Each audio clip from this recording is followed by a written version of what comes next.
So, when we last left off, we've met a new party member named Farron, who is a fairy from the Feywilds, apparently, who was encased into a type of sphere of arcane energy that was being used to power some form of ritual.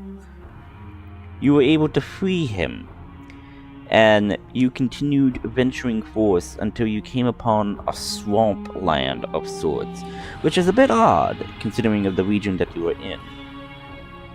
You saw what appeared to be a wounded individual, telling you of danger and concern, but really it was a facade, as you have now engaged into a battle with a hag and its followers. But this hag has been corrupted by the Mazerite crystals. Now the party is engaged in brutal combat. One of their party members is grappled and drowning. One appears to be mind-controlled. We are here to figure out what is happening.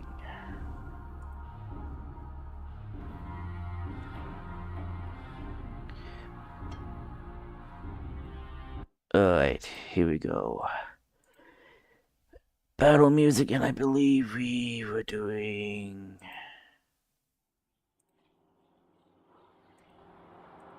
Yeah. Now, going in initiative order, it is Kim's turn now. And she is being attacked by these guys right now, but she is gonna move back a bit. She will get 2 attacks of opportunities.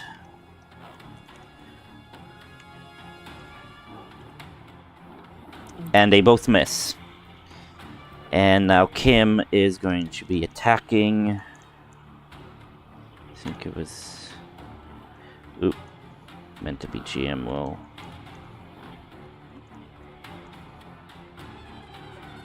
20 will hit.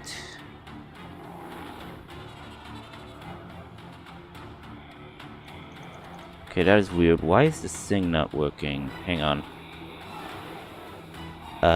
Dice options.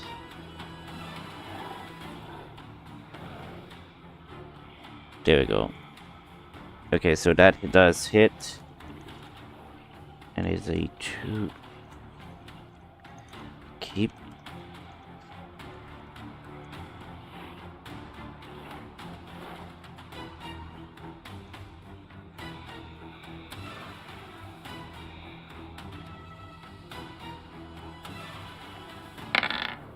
That is 14 damage on this crocodile.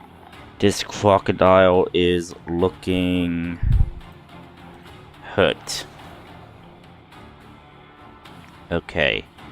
Now it's Feck's turn. Now, I don't know what Feck will be doing, but I think he would be trying to get out of this thing's grapple. So, that's what I think he would be doing.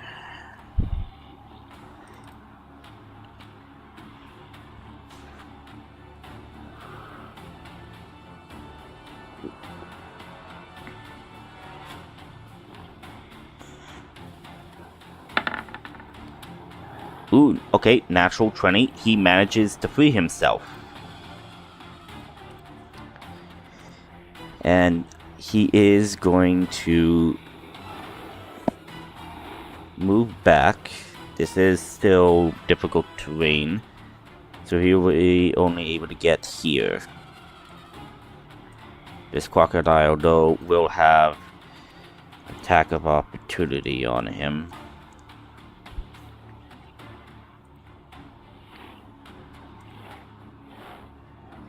For the bite attack.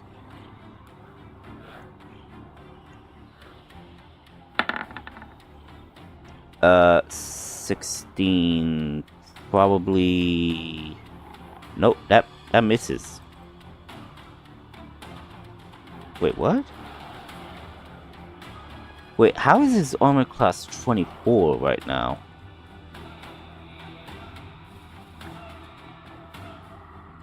Okay, weird. Not gonna touch it, but that is weird, but yeah, that happens. And that will be his turn. Farron, it is your turn.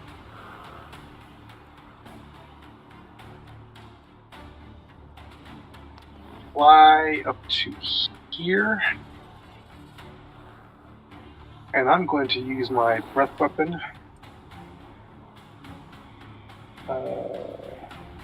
Cone. 30 foot. Okay, so you are... So my question is, you already casted the Dragon's Breath spell, right? And it's still in effect. No, I did not. I had cast Lightning Arrow, but I was hit by... and lost concentration.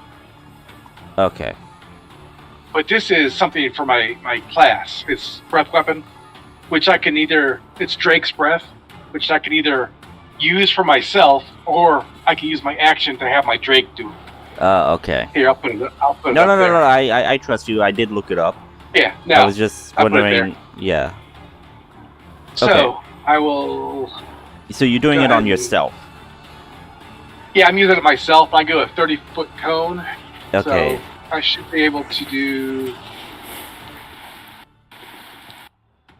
the 2 skeletons and the hag. Okay. And this is a dexterity saving throw, correct? Yeah, let me do it here. Yeah, roll the damage and I'll roll to see if it saves. Oh,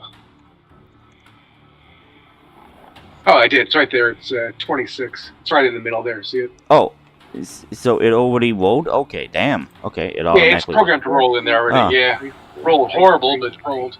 Okay, what's the DC that I need to do for the save? It's my spell DC. Yeah, it will be... So it's 15. Okay. And it's going to be acid damage. The hag fails and takes the full 26. Okay. I am now rolling for the skeletons, and these are different type of skeletons. So they are a bit more dexterous. But not all. Okay, 1 fails. And the other fails. So they all fail and they take the full 26 damage. And what type of Dragon's Breath damage are you doing? It's acid. Acid, okay. So the bones of the skeletons begin to burn and singe as the acid is sprayed upon them. The hag is also breathed on, and the hag is like, and looks up to you and says, I will get you, little pest, and I will ensure the Great One returns.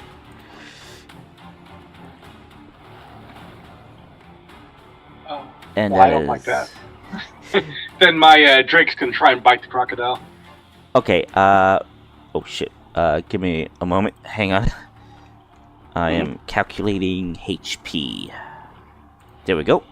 Okay, so your Drake is currently grappled, so I'm thinking in the rules that a grappled target has disadvantage when attacking anything other than what's grappling it. Yes. So it would have disadvantage. No. I'm looking what this thing. Okay.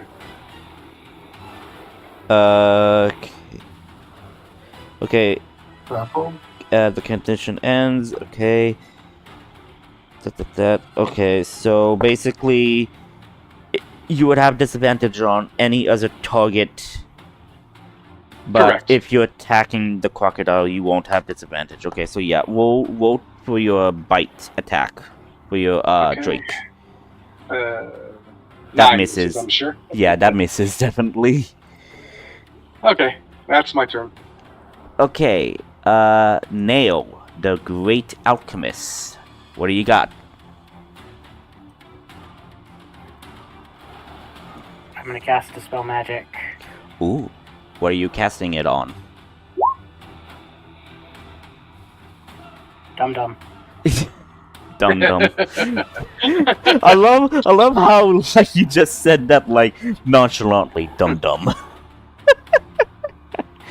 I love that. Okay, let me see what this does. Okay, so I would say yes, it will be able to dispel it. However, Ortis, you will need to make a wisdom saving throw. If you succeed, you will manage to regain your full self. If you fail, you'll still be under control by this hag until the next round. Okay. Do I roll that now? Yes, roll wisdom save. Okay, you're no longer charmed. The spell has been dispelled, and you regain your full self. You wake up from the dream you were having, which was conquest and bloodlust and whatnot, and basically you turn and you see a corrupted Mazarite hag with purplish, pinkish, reddish crystals forming from its skin.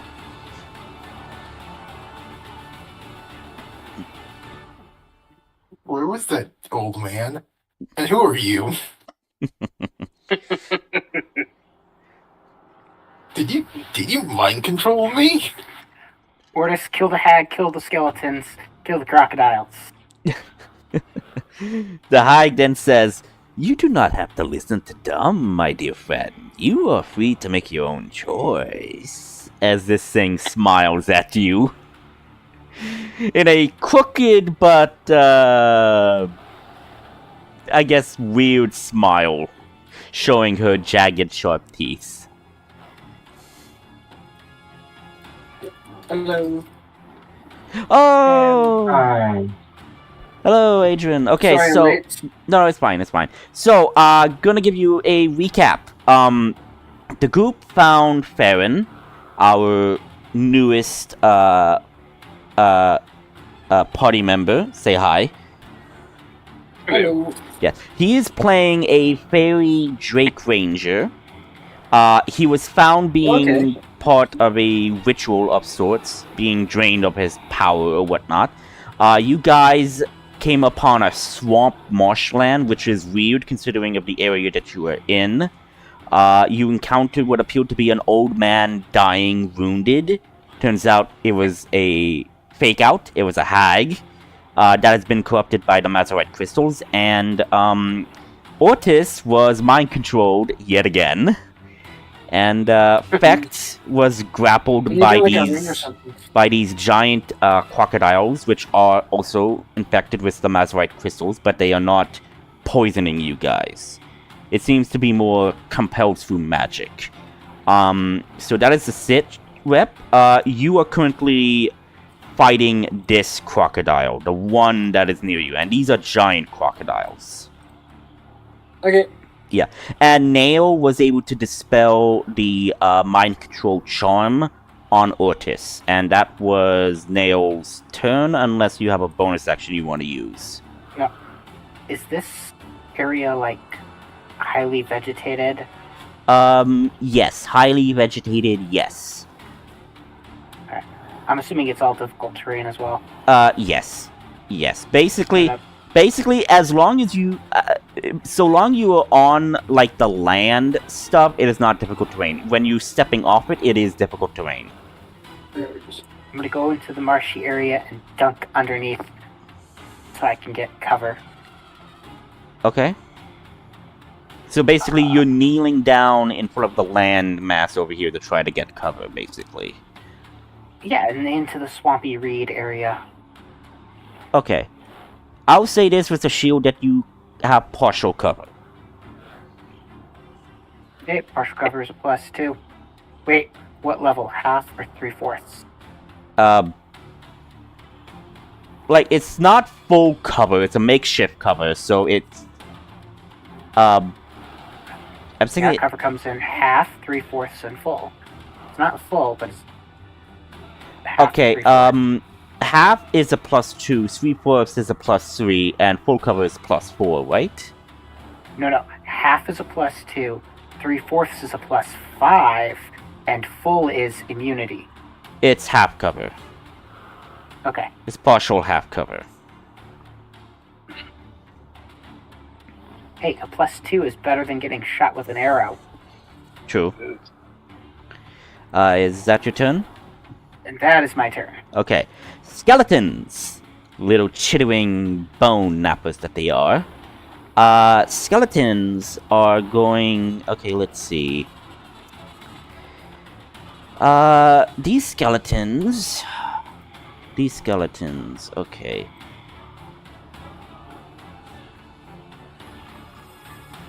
Gonna move right up to here.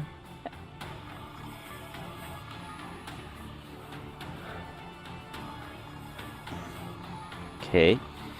And these two skeletons are gonna take shots at you, two, Nail and Layla.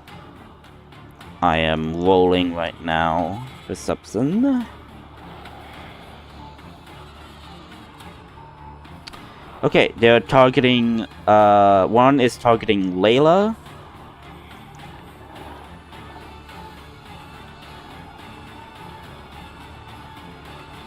And the other one is targeting Layla, okay.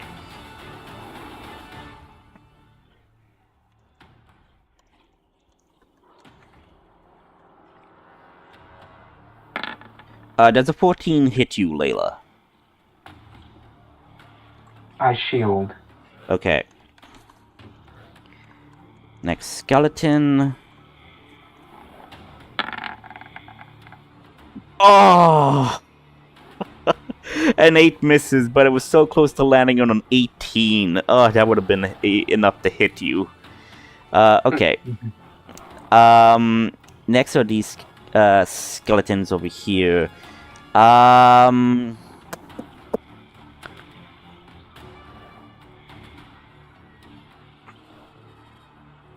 Yeah, would move up right there. And would take shots at, let's see, there's 1, 2, 3.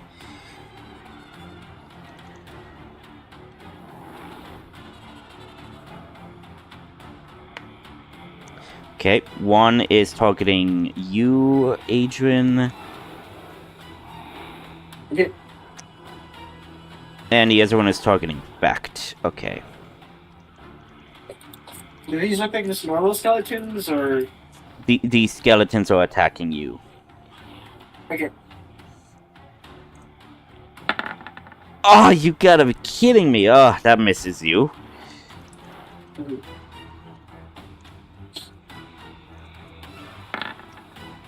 And that probably also misses Fact. God damn it. These skeletons. Yeah, they're also going to target you guys as well.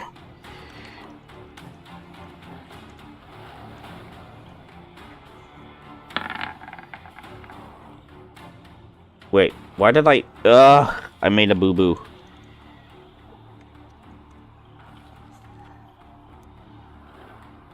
Okay, going to attack you, Adrian. I keep doing that, dear God. Okay, so both skeletons... So these skeletons attacked you. These skeletons are now attacking you.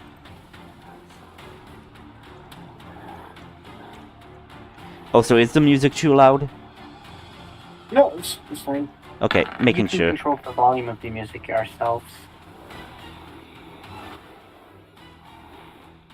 I'm just making sure because I don't want it to be too deafening for you. Yeah, we should be able to control the volume of the music ourselves under the audio and video section. Yeah, probably. Okay, 15 is probably gonna miss you, Adrian, because of your high AC, dear God. Yes. Oh, damn it. 9, that also misses. These guys, they're going to attack you. Considering that you are currently the most prominent threat at the moment. What are these rolls, dear God? Oh my! These guys are so. Yeah, These guys are so bad.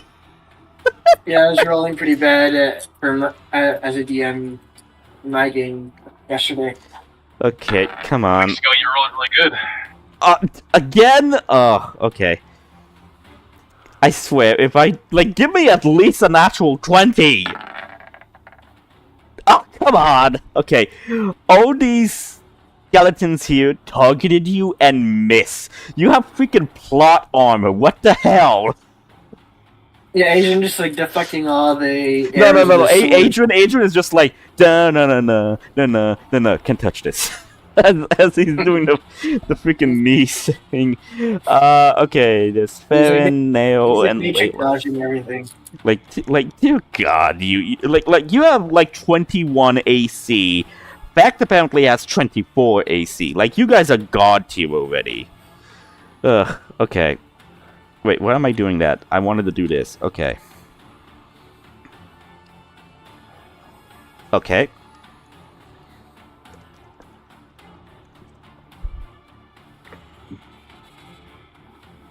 Okay.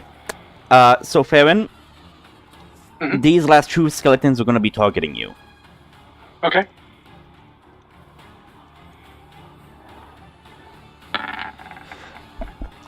I'm upset right now. I got bad guys over here, and I can't do nothing.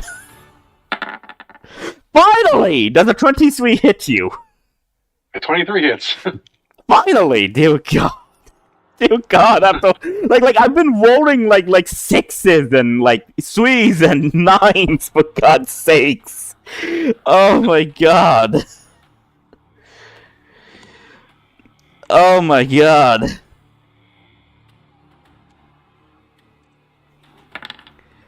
Six piercing damage plus you take a extra 1 necrotic. 7. Okay. And that's it for the skeletons, dear God. Crocodile's turns. Can I freaking like get some hits on people? First up, I'm gonna do Adrian with this crocodile here. Dear God. Like, dear God, game. Oh my God. Okay, so this is multi-attack. One with its bite and one with its tail. Okay. Okay. Give me a freaking. Okay, this 22 is obviously gonna hit you, Adrian, but you're probably gonna use your luck point to make me re-roll that, aren't you? Sorry, what was that? Does a 22 hit you, Adrian? 22 does it. But aren't you gonna use your luck point to make me re-roll again? Because apparently that's something you like doing. No, I'll save my luck point for something bigger. Thank you for at least letting me hit you. Yeah. Thank you for pitying me. I'm just saving my reasons. Okay, and that is gonna be a whopping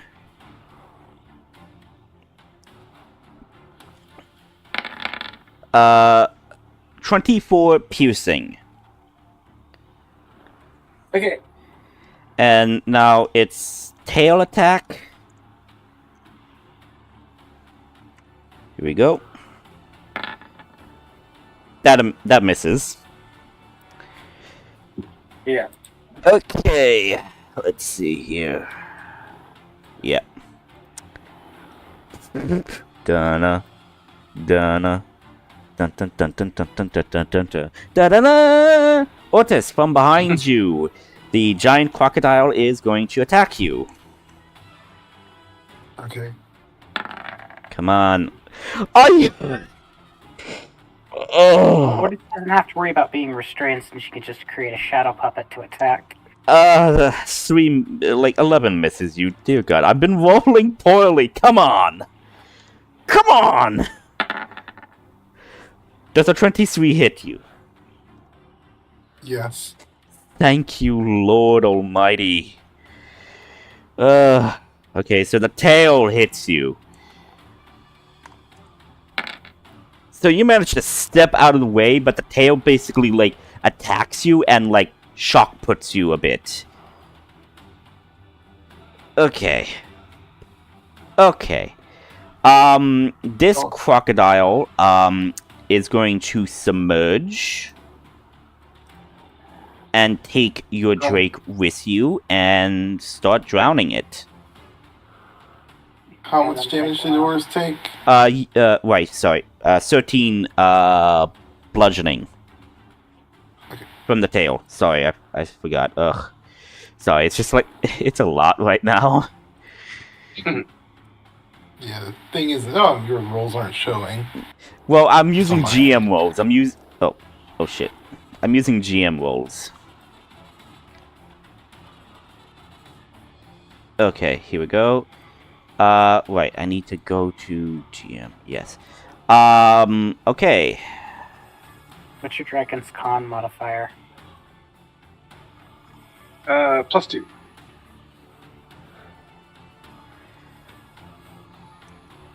Crocodile Over rises from 3 here minutes. and is going to attack you, Nail. Damn it. Come on. Does 19 hit? Yes. Finally! Ugh. I've been rolling freaking poorly at this start. Please give me some hits. Oh. That's gonna be 25 piercing on you. Yep. And That's my health. yeah, and you are grappled by this thing. And since it did move, whatnot, today. Oh, why did you? I Why did you? regret that. Oh, okay, wait, you're unconscious? Yes. I've taken 4 arrows. No, more than that, I think, at this point. Shit. Okay. 25 health is almost half of my max HP on Okay, its own. and it's going to spend 10 of its movement going backwards. Layla, you do have an attack of opportunity on this crocodile, as it's like moving away, dragging Nail's unconscious body into the water. Unfortunately, I'm not a warcaster, so I can't cast a cantrip to attack. Okay. So that's the crocodile's turn right now. Adrian, your turn. Okay, where is the hag? Is the Hag? still here, or is it? Hag is right over here. Okay, is Adrian as an action with Spirit Guardians at 5th level?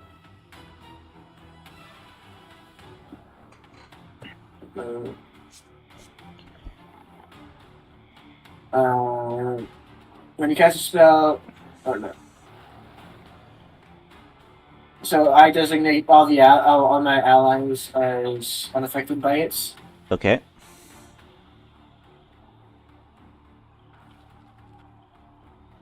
And okay. So it's a 15-foot radius.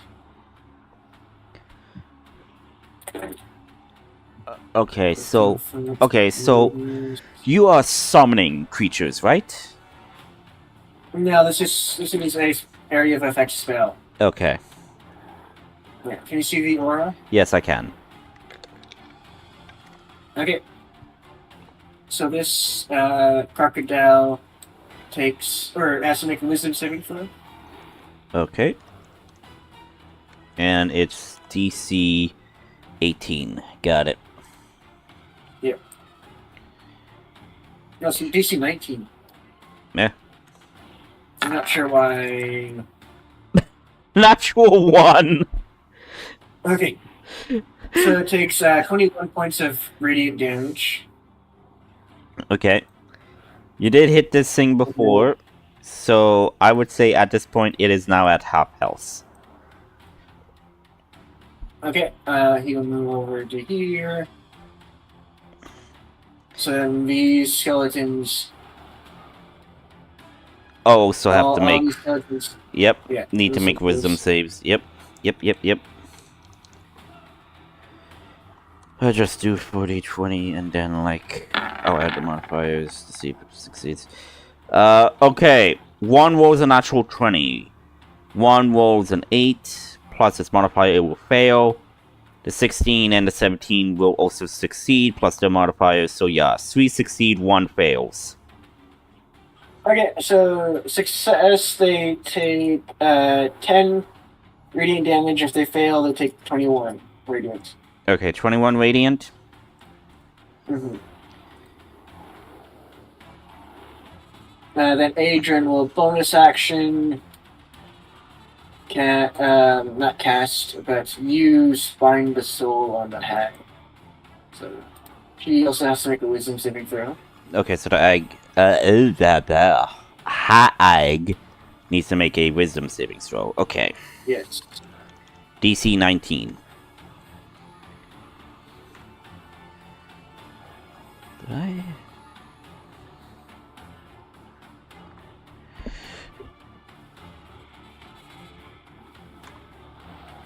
Yeah, okay. Fails. Okay, her movement speed is halved for the next minutes. And then Adrian will then.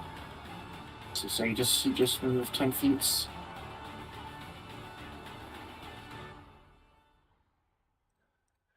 Down here. If you move, the crocodile will get. Yep. Okay, so crocodile is gonna get an attack of opportunity on you. Yep. With its bite. Okay, go ahead. Misses terribly. Goes to try to bite at his ankle, but like bites into some shrubbery instead. Nice. So yeah, Adrian just like jumps out of the way, and then these two also has to make. Yep. These two also have to make wisdom saving throws.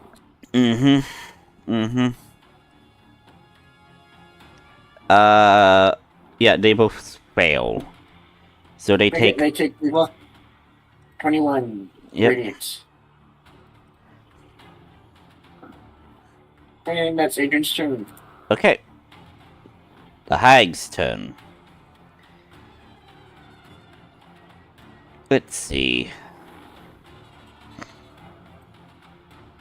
The hag is gonna look at you, Adrian. It's gonna use one of its legendary actions. And it's going to look at you, extend its hand towards you. I need you to make a wisdom saving throw for me. Okay. I'm good at those. 22. You succeed. You sense that it was trying to grab hold of your mind to compel you under her command, but you managed to shake it off. I have seen worse things than what you're trying to do to me. He says to the hag. Okay. She is then going to do...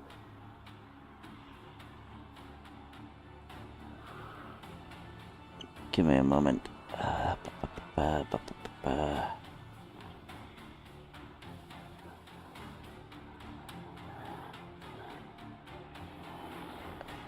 Okay, I was thinking... no, yeah, it says so. Okay. It says that, okay.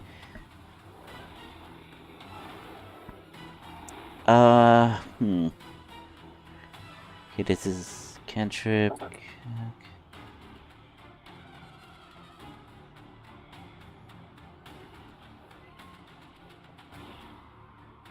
Okay,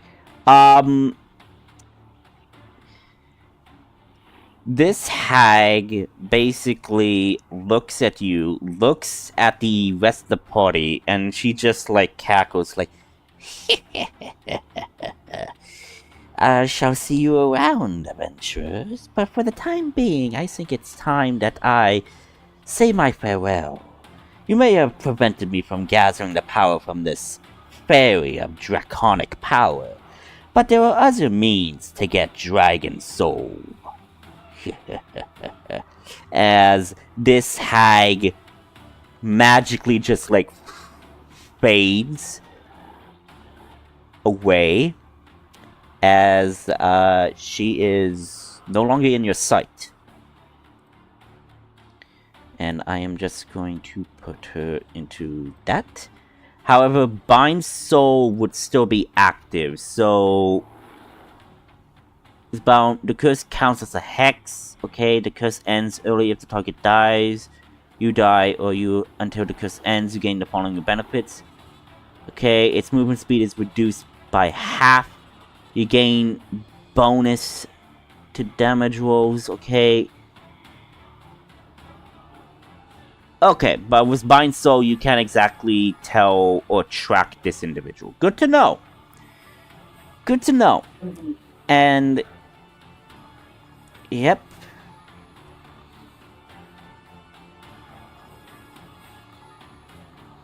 Okay. Give me a moment.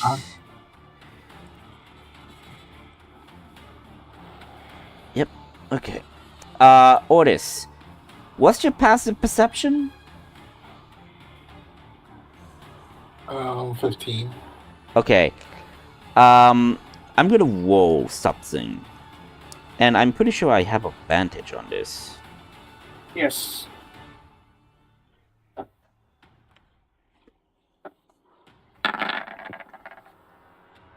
Are you free?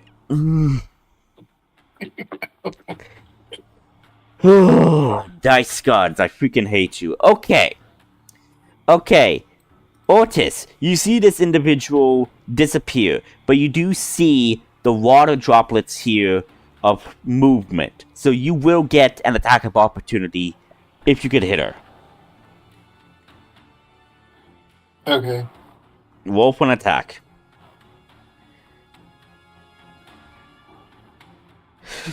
Yes! Oh, okay, you don't hit her. Good. Never mind. I would say I would say could be reckless, but I don't think that works. Okay. Alright, and that's the hag's turn. Okay, Layla, it's your turn. Oh my god. Casting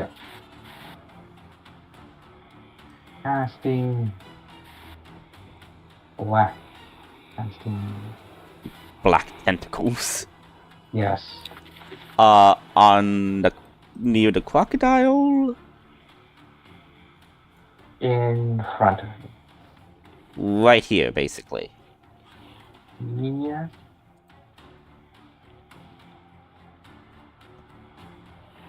I think she Right there. Yeah. Right there. And that's the radius, correct? Yes. Okay. 20-foot sphere. Yes. And okay. Okay.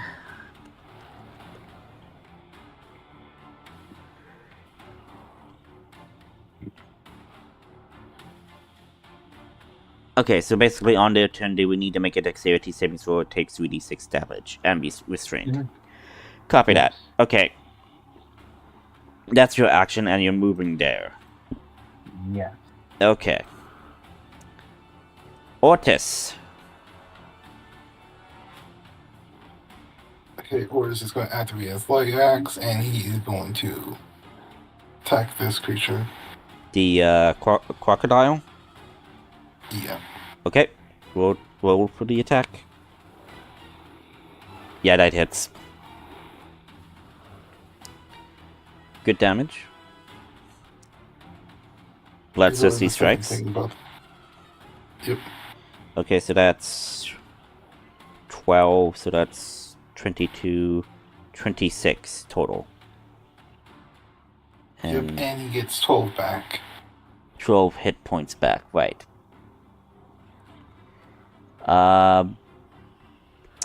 Yeah, Then he'll attack again. okay.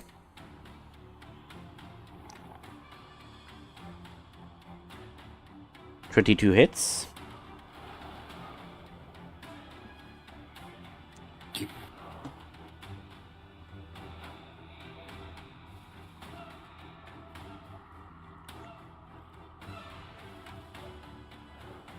What about your hulking figure?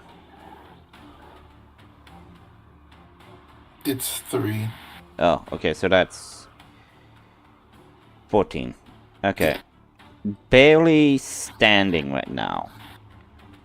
It is on the breaking of death right now. Okay, it is Kim's turn. Kim is going to target this crocodile here.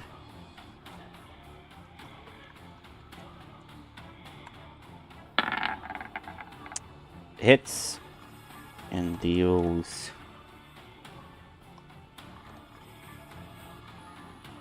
this right.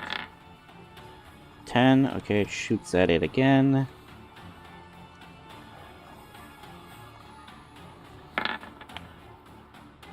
Natural 20. Let's go.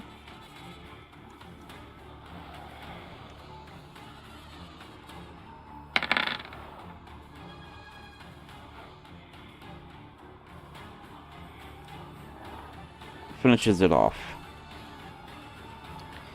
And that's Kim's turn. Now it is Fact, and really wish Fact was here. I don't know why Fact isn't here. Probably he doesn't have notifications on or something. I really don't know. I don't know what he would do in this situation. That's the thing. I think He can skip his turn for now, probably. Yeah. He'd probably just shillelagh the thing in front of him. Yeah. What does Shillelagh do? Okay. Shillelagh turns his staff into a magical staff that uses his wisdom modifier. Okay. Yeah, wisdom to hit and damage.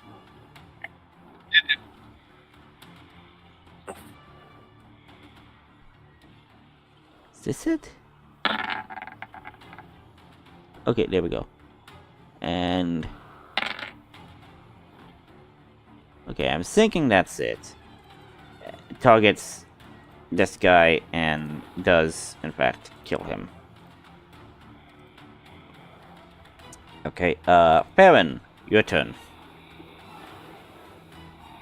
Section, I will cast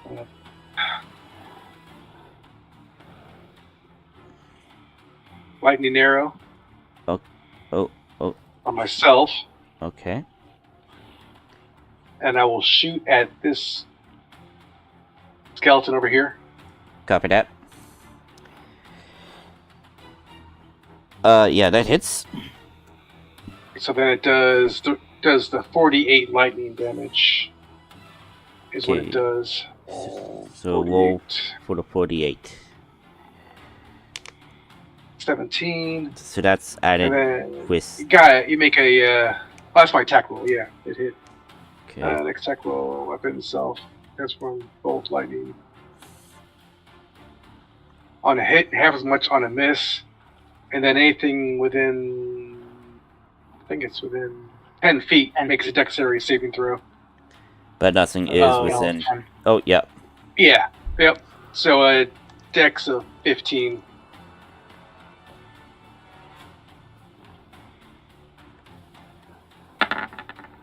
Fails. And it'll take 9 points of lightning. Okay. Still standing. Okay. That's my turn. What about your Drake? Oh yeah, my Drake. So your Drake is drowning at the moment. So Yeah. I think go 3 minutes, I believe. Of holding my breath.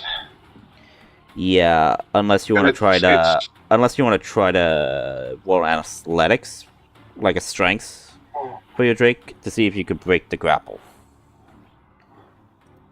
Yeah, it's gonna try and bite instead. Okay. Because it doesn't have a great strength. I mean, it's alright, but I think the crocodile's probably stronger. So we'll just try and bite. Ah, I rolled a 9 last time, too. Miss. That's And, a 2. yeah. Okay. Okay. Nail. I need you to make a death saving throw for me.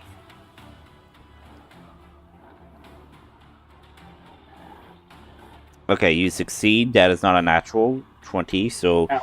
you succeed 1. Okay. Skeleton's turn.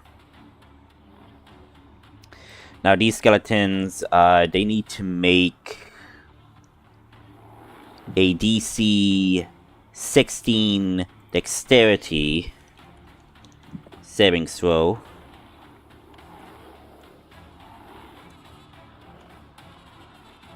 Should have emphasized on that, but yeah.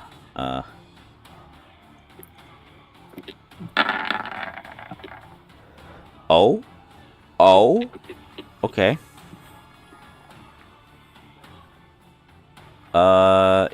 Okay, yeah. All of them succeed and got 2 nat 20s, one of them. So they would take half damage, correct?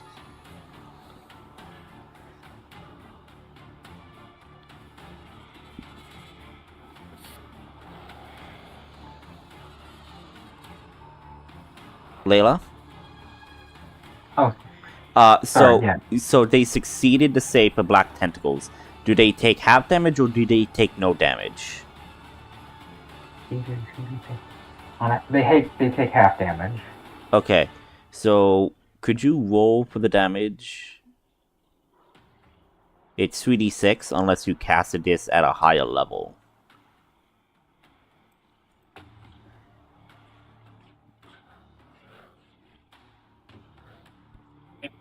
Oh wait, hold on. Damage and be restrained.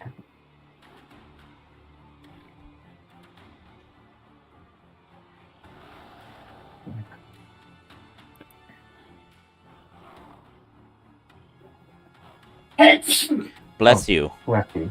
Let's see. No, I reread it. They don't. If they succeed the save, they don't take damage. Okay, and are not restrained. Okay. Okay, thank you. Just wanting to make sure. So Which ones fail? I'll roll for the ones that fail. they actually all succeed. They all. Yep. All right, they all succeed. Is the hag still in the area of effect? No. The hag is nowhere near the black tentacles. If that's what you were trying to go for, but totally, I understand why. They'll Okay. just alter it. Yeah, okay. Let's see. I got these guys. So,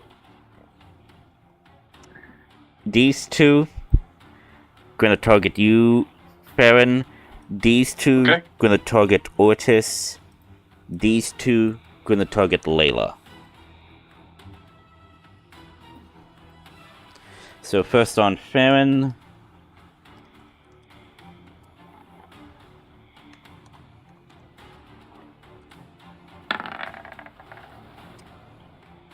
$14 hits. No, Okay, so those 19 AC. Yep. So those two miss. Ortis.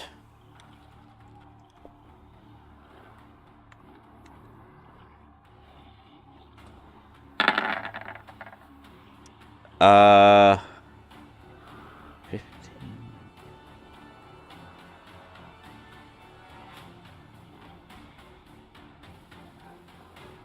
Does 15 and 17 hit you, Ortis? No. Okay. And now Layla.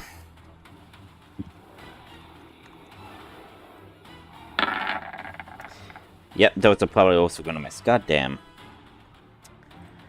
So that misses. Epically. Crocodile brings Nail fully into the water and is submerging itself.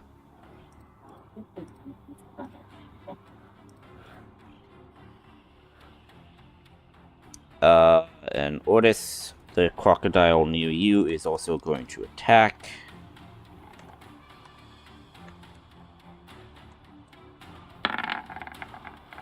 Does a 19 hit? No. Okay. Tail attack.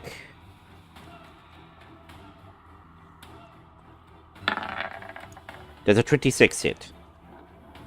26 hit does. Okay, so apparently it can't bite you, but it can whip its tail at you.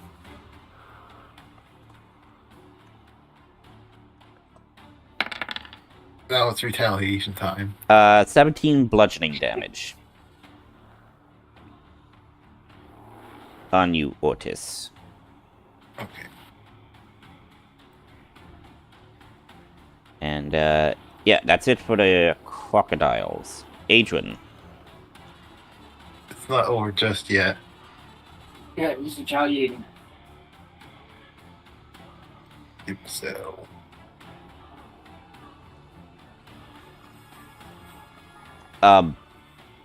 Ortis, it's not your turn, it's Adrian's turn.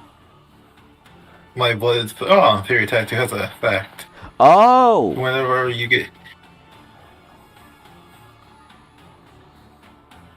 It says when you hit a creature with a weapon attack, you can expend a charge.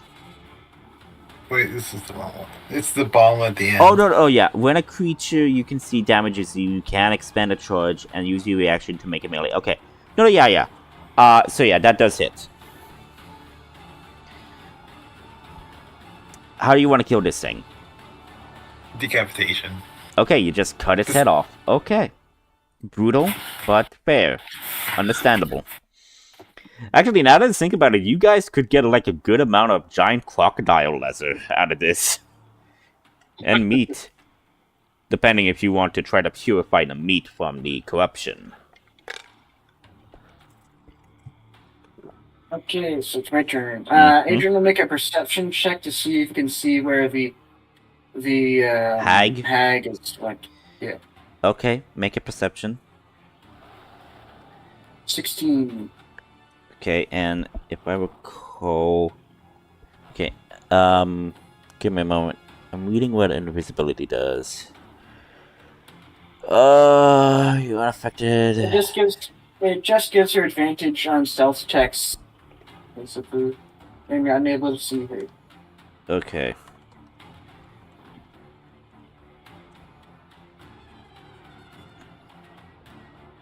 Oh, okay, so she does have that. Okay, stealth. Okay. Oh.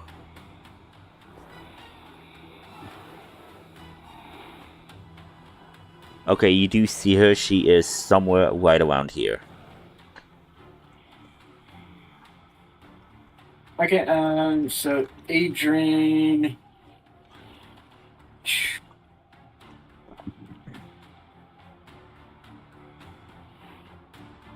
Let's see. Adrian will use something that he hasn't used. Wait, hold on. Hold on. This is... Okay. Turns invisible. While invisible, leaves no physical evidence of the passage. So she can be tracked only by magic. And sound. Okay. Making sure because, like, I wanted to make sure, like, would that even count? But yeah, just wanting to make sure because never played with invisibility a lot. So I'm just wanting to make sure. Okay, so Adrian will attempt to fire a restraining shot at her with his gauntlet of webs. Okay. I will say that since you get a general idea where she might be, you don't exactly know where she is. You know she's in this general location, but you don't know where. So I would say that this... Well, actually, okay. Invisible, you're disadvantage. Yeah. Yeah, so... Yeah, you are at disadvantage. So roll the hits. I don't have...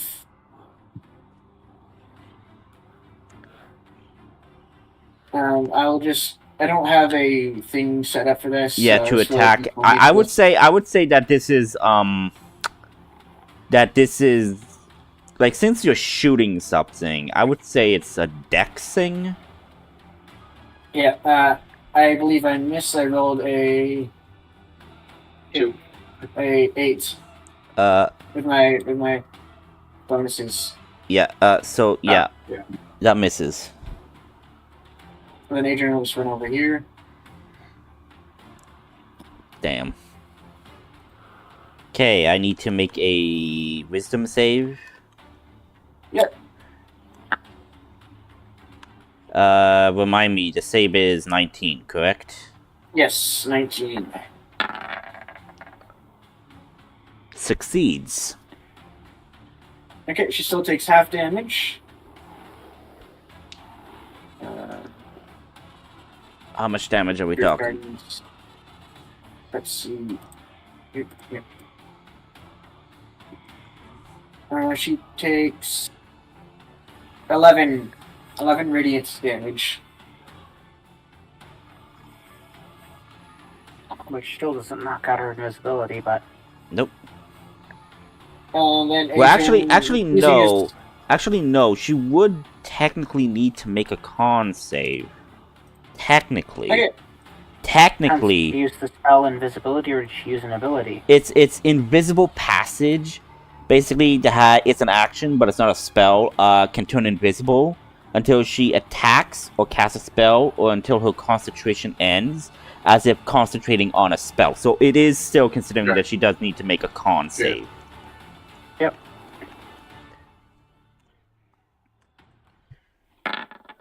Natural Okay. 20.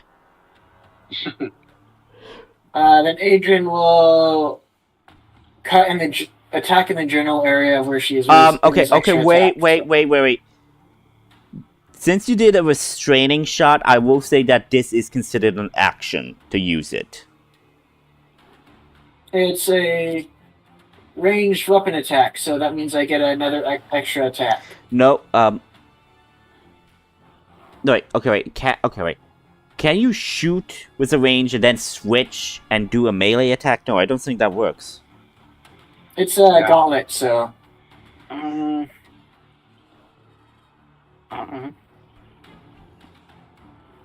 Let's see. D&D 5e extra attack.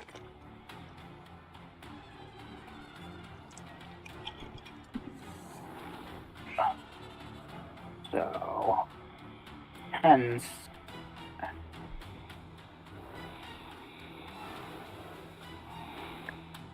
it would depend on this. Do you consider using the gauntlet as a use object or an attack? Considering that he needs to roll a hit. No, that's irrelevant. Is it considered using an object? The action, is it considered using an object, or is it considered making an attack? That will be the It's a deciding range- factor. it says ranged weapon attack with the description. That's what determines whether it hits or not, which is irrelevant, because there are spells that use physical attacks, ranged attacks. Okay, touch yeah. attacks, So, this is spell. an item, so it is an object. If it's using a thing, so like using a ballista, you couldn't fire 2 ballistas, even though the ballistas use a ranged attack to determine whether they hit. You're interacting with an object.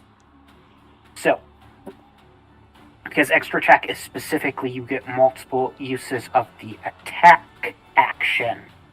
If it's not an attack, it is not. You don't get multiple uses. So, if you're ruling that using this gauntlet is interact with an object, then no, you would not get extra Attack. action. Yeah. Okay. Yeah, because that's how we made it. That is an object that allows you to do this, but you don't have the extra attacks thing. So, yeah. Okay.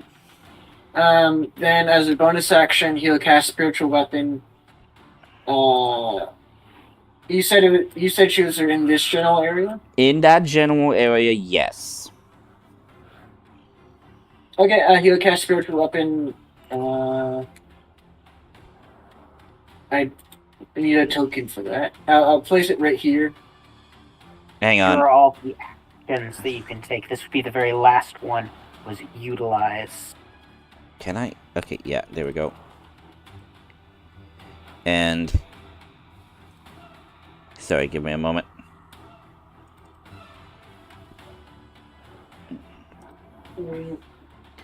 Yeah, all spells utilize the magic action. There we go. There we go. And you're putting it right here? Yep. Okay. And he'll chat. And he'll attack, but like I said, it would be at disadvantage. Yeah. Natural 1. Yep, misses. You just... I will expend the luck points. Okay. Yeah. Again, still at disadvantage. Yeah. And actually, the luck point just... Lucky just cancels out the disadvantage. I get to choose which one I roll. Well, technically, you only rolled once. You need to roll again, and then you could then use the lucky. I get to choose which D20 I use. Okay. So I can use... No, because... Okay, wait, Adrian. You only rolled one die. You didn't roll a second die. So there's no way, like maybe you got something better than, All like, this a nat does is 1. just make you re-roll them again. So set yours to disadvantage, so it's easier. Okay. So you can re-roll it again, but it will still be at disadvantage. 28. 28 will bloody well hit. Dear God. Yeah, rolls. Yeah, there you go. 13 force damage. Okay. Oh boy. You're making me work here. Oh boy. You really am making me work, dear God. You guys are out for blood. You don't want this individual leaving. Dear God. Okay, again, I now need to make a con save again. Like, dear God, people. Deserve death. Dear God, people. Succeeds the con, is still invisible. Okay, that's his turn. Okay, Layla. Gonna try to get Nail out of there. Do I still see the crocodile in the water? Yes, it is submerged, but you do see it's doing its death throw, spinning thing. Gonna have to get him out of there, but... I cast telekinesis on the crocodile. Okay, It what are has to you make a doing strength- with the telekinesis? Lifting it out of the water. Okay. You can try to move an object that weighs up to 1,000 pounds. Okay, this is a giant crocodile. It is a huge beast, so I think huge would be like around between the 1,000 pound. What? Wait, okay, wait, hang on. Can you hear me? Yes. Okay. Sorry, it's just like the mic was cutting out, and like, okay, Josh is out of town. Okay, good to know. I think he mentioned that. I don't know. But yeah, you could totally lift this crocodile. Make a strength saving throw, 16. Spell DC, yes. Strength save, you said, right? Yeah. If you're wondering why am I not using it on Nail, well, I don't think a tug of war between me and a crocodile with Nail's body is a You good just idea. whip him in half. My guess, use I would just use a fireball with Fails. ice. He fails, so you lift him up into the air, the crocodile. Alright. 30 feet into Nice. the air. And this goes Like away legs with a are wobbling right now, like Yeah. he's not making connection with anything. Like a dog that's over water, and you see them try to doggy paddle. Yeah. Oh my God, yes, yes. Oh my God, oh great. Now I'm getting fond memories of my puppy dog. Oh great. Thank I you know. for that. Either way, Black Tentacle is gone now. No longer concentrating on it. Yeah, no longer concentrating on that. Yep, got it. Oh wait. Okay. Yep. I keep forgetting that I'm switching between token and GM layer. Dear God. Okay.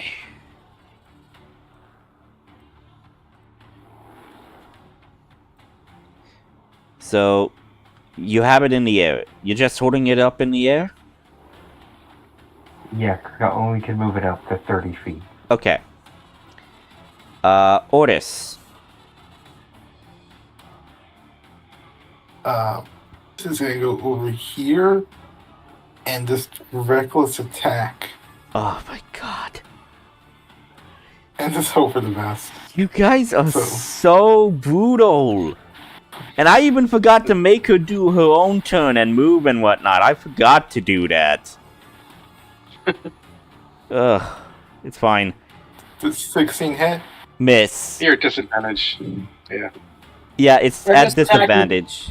Well, no, yeah, reckless, so it does cancel out. So, yeah, 16 misses. Oh, that's right. That's right. That's Yep. right. So 16 does miss. Oh yeah, I forgot to rage because he's no rage. Okay, so, okay, wait. Since you already attacked, you cannot then, like, rage and then attack again. You could only do your attacks. Or rage first. I mean, like, you need to specify that, hey, I'm going to rage, then I'm going to attack. But you said I'm going to attack and, like, oh, wait, I forgot to rage. So, like, it's just that. 18 does hit. Well, you can interrupt your attacks with things.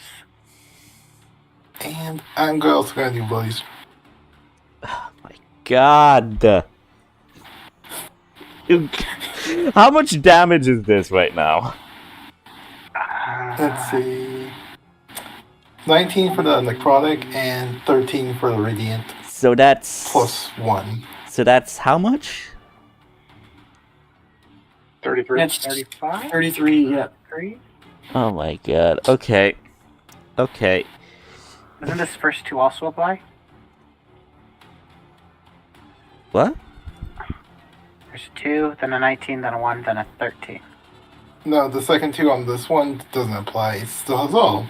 It's because of the Well, he said, tattoo sing, his ability. yeah, I just made it into an attack thing so I wouldn't have to be clicking on it so we can just get all the rolls down. Kind of spell thing. Yep.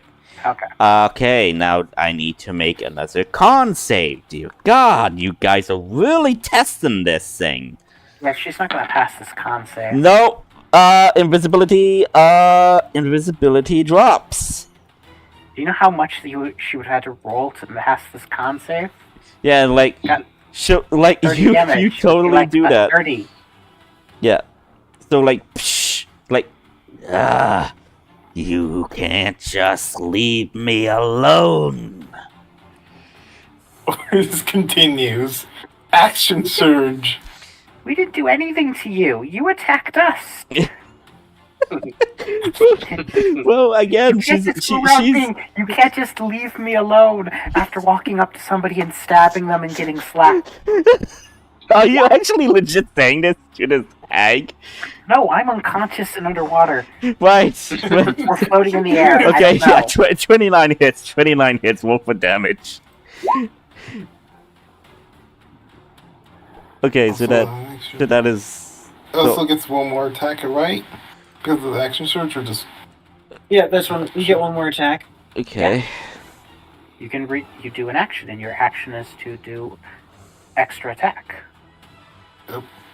So I get an extra action. So Oh, I forgot my second attack. Yeah, 28 hits. Dear God. So that's 13. yep, and then he'll create echo. Oh. Use incarnation. Wait, can you do that? I'm being help. I'm being abused. I think incarnation is the bonus action. It is a bonus action to release incarnation. Well, actually, no. It's Yeah, a bonus. but It's a I'm bonus. turning her into No. a- Sushi. Okay, wait. It's a bonus action to summon the echo. Yeah. Yeah, that's why you But can't now do she's anything. trapped. The sword is right here. Asian's right here. or this is right here, or this is right here. She is trapped. Okay, so seeing that I forgot to do her turn while she was still invisible, she is gonna do her turn right now. So, oh my god. Oh my god. I mean, she wouldn't have been able to do much since any real actions would have cost her invisibility. She just walked away. Yeah, I know. Tried to That's the walk thing. away. She was going to walk away, but I forgot to move her during the invisibility phase because I removed her from view, but I forgot to keep track of her in the turn order. Ugh. Okay. She is going to disengage, and she is going to move 30 feet. She's going to move. Sorry. She is going to. No. No, she took the disengage. No, wait. Where can you? Where can you? God damn it! No. You better roll good to hit on this because you know, God damn it! Wait. No, wait. Would you still have advantage? No, you would not. No, wait. You even your TV check. Wait. Well, yes, because flanking. God damn it! She also has to make a wisdom saving throw. About. Oh shit! Right about the. Guardians. The abuse! The abuse! She again walked up to us and stabbed us. Natural 20. Natural 20 for the Wisdom strength- save. for this- Wisdom save. Yes. wisdom save. Let's see, how much damage she takes. Whoa. That is 29, so she takes 13 radiant damage.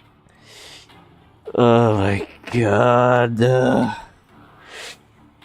He's trapped. I got a freaking bad guy and I can't do shit. Okay. Okay, and that's 14 from the freaking Sentinel.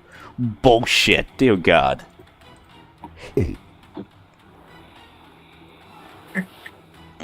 I'm so loving this. I got a freaking bad guy here that I was gonna save for an epic showdown later on with other bosses, but no! That's Oh, why we have to kill her where she stands. whatever. Okay, it's Kim's turn now. Oh my god. She's gonna like gonna shoot at this guy. Dear God. Dear God, the abuse.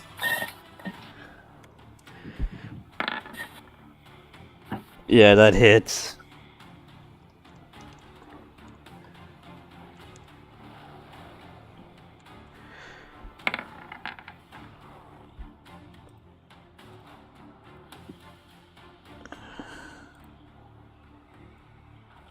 Yeah, no worries, Layla. Then gonna target this guy. I'll be right back as well. Yeah, no worries. I mean, you're abusing this hag. She's an elderly person. That's a miss. Okay. Okay, fact, but gonna skip fact's turn. You don't want us to shillelagh this guy? You know what? Yeah, I'll shillelagh. I'll shillelagh this guy. Move up, shillelagh. Why not? Well, that's a miss. Ooh. So yeah. Farron.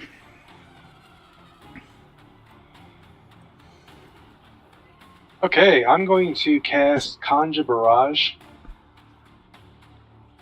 My other one's still concentration, but this one is not, so I keep that concentration going for the lightning. I will cast Conjure Barrage. And this is a Which is non 60 foot. and this is a non-concentration spell, correct? This one is a non-concentration. It has a 60-foot cone, Mm-hmm. so we'll do those, and it's horrible damage. But DC 15 dex for all four of them. And what type of damage is this? This is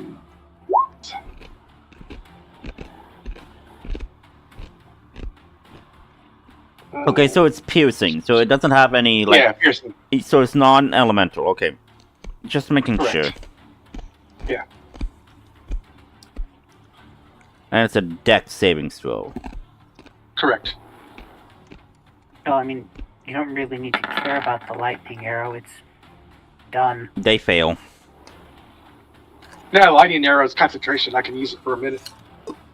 You can use it once for a minute. Yeah, you can only use the arrow thing once before you attack. Transform a specific arrow into a lightning bolt. Yep. Or a thrown weapon.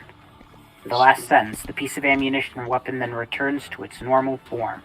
So the arrow is in this dude. Yep. Gotcha. Okay, so roll for the damage. They all fail.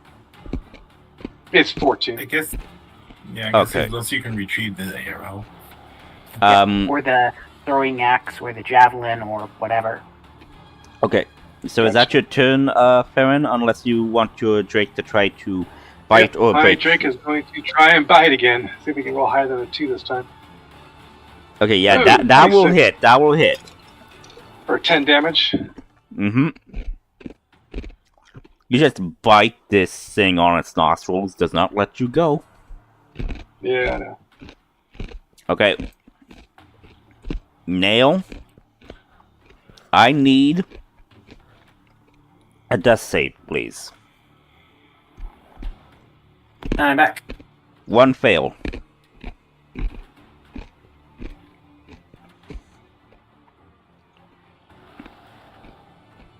Okay.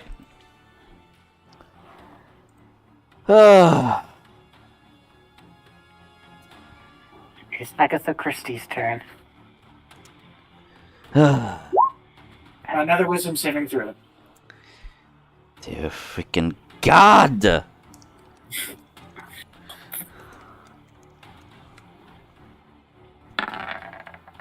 $16.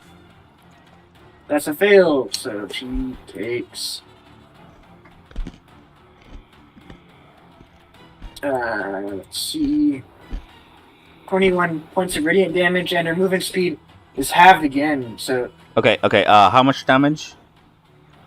21. Oh my God.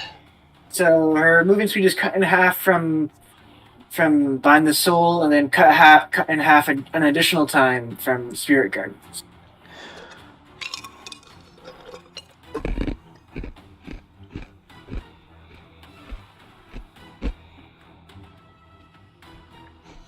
So she can move one space. Yeah. I don't know how much your movement speed was. Okay, wait. Okay, seeing that... Okay, wait, calculating. It doesn't matter. She still has the ability to move and shit. In fact, why didn't I do this? But, like... I don't know, I didn't think on it. Because I'm an idiot. Well, she couldn't move because of Sentinel. No, I know. But, like, that's why I was saying, like, oh, she's gonna take the disengage, and I just remembered that she had a spell for this. Oh, okay. She is going to Misty Step. I forgot she had that spell.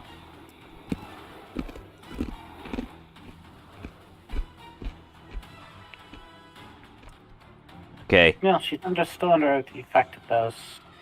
Of the slow thing, yes.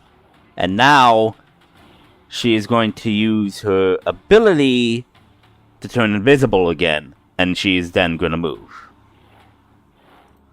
And this is not a spell. So it does allow her to use a spell and, like, the thing. And now she is... Basically, she is now going to move and... Oh, I wonder which space she moved into. She can't dash. No, she cannot.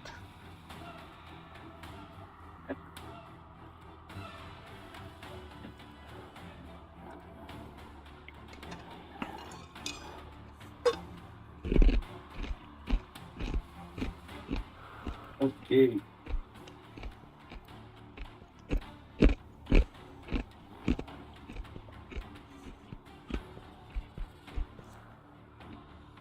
Whose turn is it now? Okay. It is Skeleton. skeletons. Skeleton. Skeleton knights. Okay. All these four are going to target Otis and Adrian. These two going to still target Farron. So I'll do Farron first. Goddamn abuse, for crying out loud. Does 18 plus the thing that would hit, and then like... So... Does a 22 and a 19 hit you, Farron? Both do. Both do. Okay, good. So I'll just double that damage. Just to do that. And that's that. Then plus... that. So 19 piercing on you. Okay. Okay, now for these guys. So you know what? 2 will attack Otis, 2 will attack Adrian. Ugh. Orders pass. Oh, they have advantage on orders. Oh, right. That is true. Uh...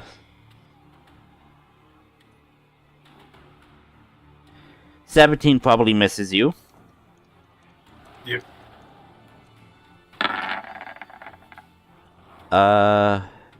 Okay. 21 does hit you. Nope. 21 doesn't hit. 22 AC. Oh, damn. Okay. Okay. Adrian. God damn it! I forgot to do the backslash.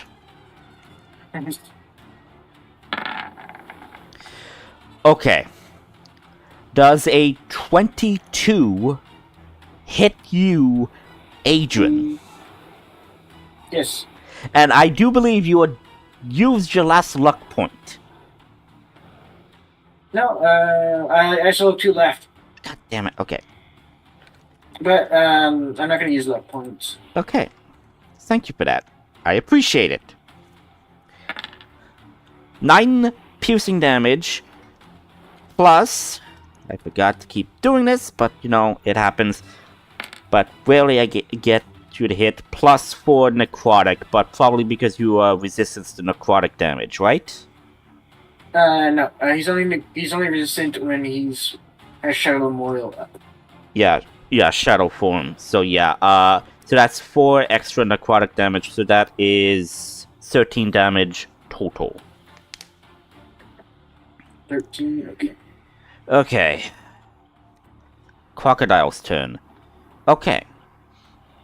Crocodile still is holding Nail up and still being lifted. I should actually do the flying thing that he is up and no longer submerged.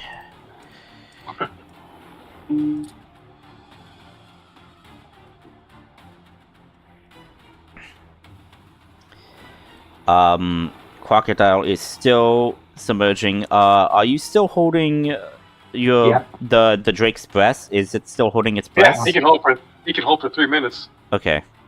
But it is doing its death throws, so... Yeah. Doing damage to me? I would say yeah. I would say it's not... Like, I think it would be, like... I think it would be, like... It's the bite attack again. Yeah. Chomps. Okay. Yeah.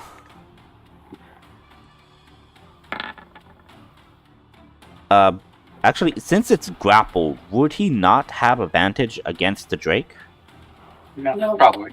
No. No? Okay. That's restrained. That's restrained. Yeah. Yeah. So That's restrained. misses the bite on your Drake, but still Sweet. holds the grip.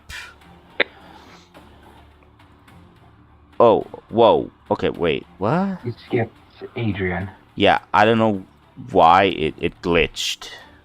Okay. Okay, Adrian. Okay, Adrian will make another perception check. And I will make another stealth check. I'm gonna use a luck points for that one. And now you're down to 1 luck point remaining. Yeah. Are you Ooh. kidding me? I'm gonna take that one.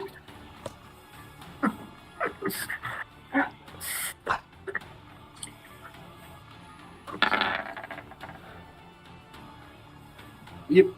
Doesn't freaking matter. Doesn't freaking matter because you see her. She's right there. You freaking see her. Oh my god.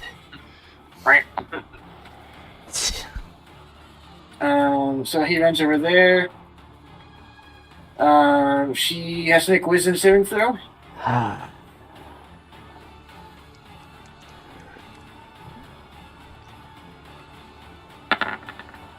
And wisdom save 17? I'm pretty sure that fails. fails. Yeah. So he takes minimum damage. 13 radiance. How Um, do you want to kill this thing? She erupts in radiant flames, scorching her skin, and then and she continues to burn even after she dies. Okay. Oh my god. Okay. Thank you. Okay. She burns and like, I'm melting! Melting! What a world! Let's see. And she disintegrates. Her physical form disintegrates as you see pyro closing and whatnot. And you do see within the remnants of the closing, you see a large heart-shaped. And when I say heart-shaped, I mean like human heart-shaped Mazerite crystal. And as she dies, I don't know why it keeps doing this. Boom. Boom. All the skeletons die. As well as the crocodiles, it seems. Interesting. Crocodiles die, so like releases its grip on your Drake. Okay. And yeah. So yeah, releases its falls into the water. yeah, just like splat. This is sad. I was gonna send the crocodile crashing into the skeleton. It was gonna be all funny. Oh well. So Adrian now has a part of her soul, but then as a reaction, you cast Soul Cage. Okay, I will just end the initiative and change up the music here. Give me a moment.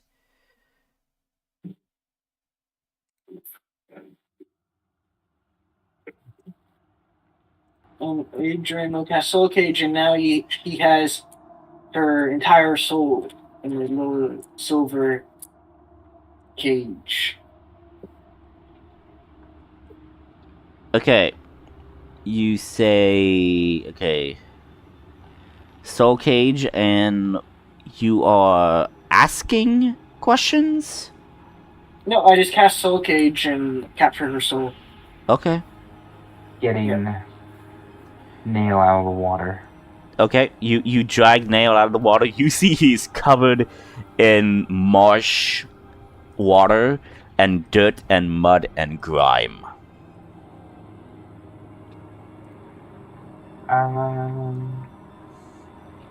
We wanted to. Do I have a healing potion? If not, Neil probably I has got, a. I got cure wounds. I can cast. If you can, if not, I'm gonna have to. Yep. Use. I can. And I will upcast it to 2nd level. 17. You heal 17 wounds, and you are no longer unconscious. And you take 2 piercing. Yeah. My archery's still checked. You heal people via shooting them with arrows. Yeah, he's on from Overwatch. My Drake will fly up again. Get out of the water and fly up. Yep, and fly on over to you. Yeah. Okay.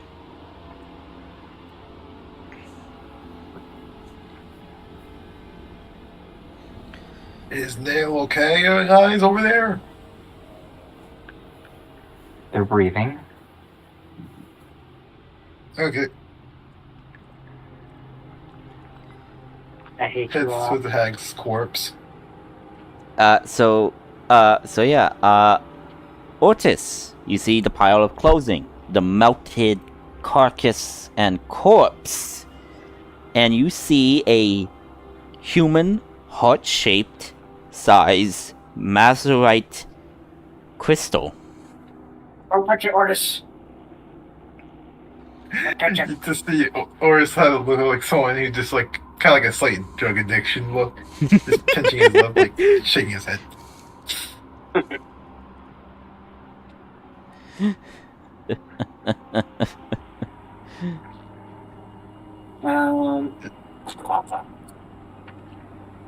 Just Do we still have the containing cases? Yes, you do. Okay, Adrian will take the heart and put it. Well, he will like. Want me to mage hand it into the box? Oh yeah, you can do that. Yeah.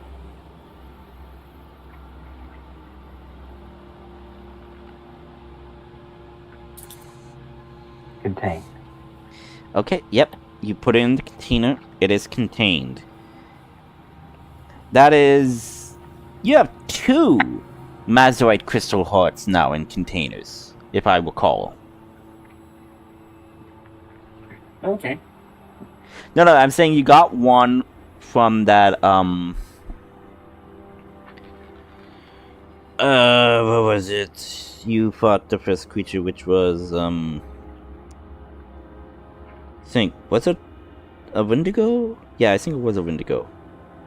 And then you fought the Iker symbiote creatures, but they did not have hearts. Then you fought this one, so yeah, this is the second heart that you had acquired.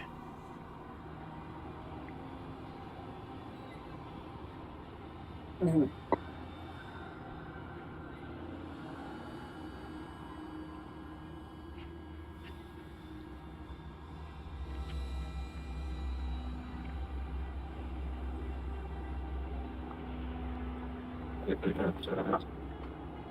okay. Let's go get Nail.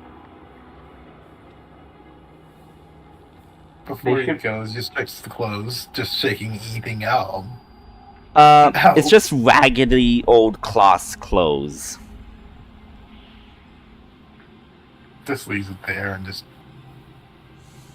goes towards Nail. You were almost crocodile food, baby. Is Nail not still knocked out or No. awake? We healed them. Yeah, he's healed, he's conscious, but he is covered in marsh yuck. I am busy casting prestidigitation to try to clean myself. You're doing it, but like it's very sick muck on you. It's gonna take a long while for you to get all of it out.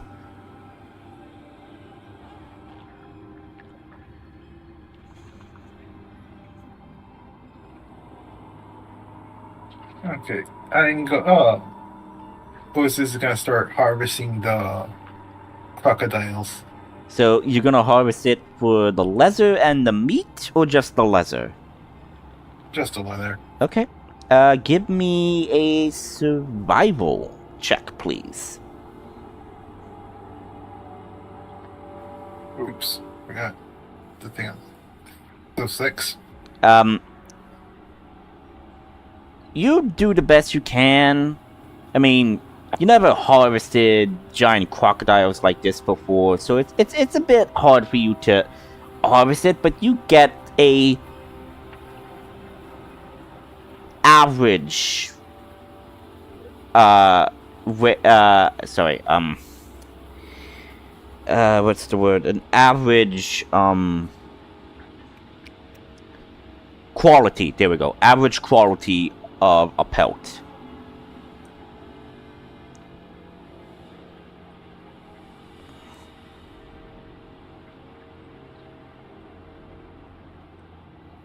Oh shit, I forgot Do that. I have survival? Average quality of I do have survival.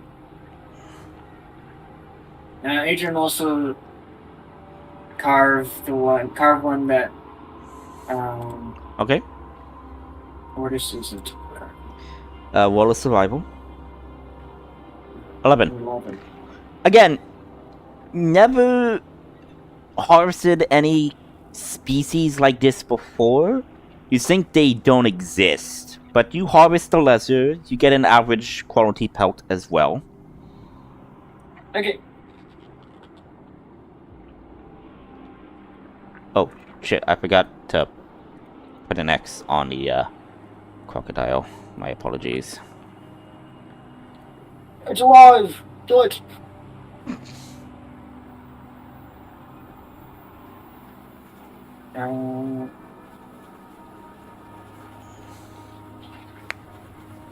So while you guys are doing that, Layla, Nail, and Farron,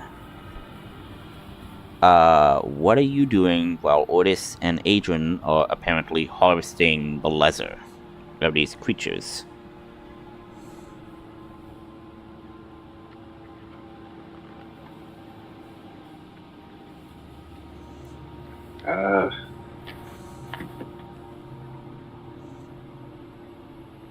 Good question. I think Farron's still kind of, well, actually, he's going to fly over here to his weasel. Weasel just like bobs its head up as it Yeah. sees you. I'll pick up the weasel. Mm-hmm. Pop goes. But he's just still kind of in shock. He was just, maybe an hour ago was freed from his entrapment. So he's Imprisonment. still kind of Yep. in shock of what's going on. So this crocodile has not been harvested, and this crocodile have not been harvested. But Otis, give me a survival to I'll see try. if you could harvest that one. Okay. I'll try that one. I want Adrian to help. Okay. Okay, yeah, Adrian will help him. Okay, so you go Give over me to advantage. Otis, and so yeah, you have advantage on the survival, Otis. Same exact. Whoa. But Yeah. with you, since you both did it for the first try, you know what to watch out for when harvesting it. So you managed to harvest a perfect quality of this pelt. And Farron, give me a survival check as well for you to harvest this. Okay, Farron, you also get a perfect quality pelt as well of leather. And there's still this crocodile.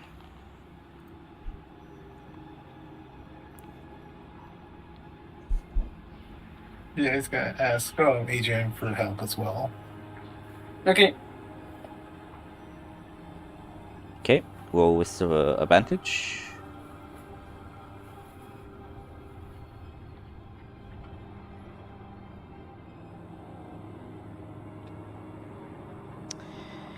You get a great quality pelt of leather. So you get give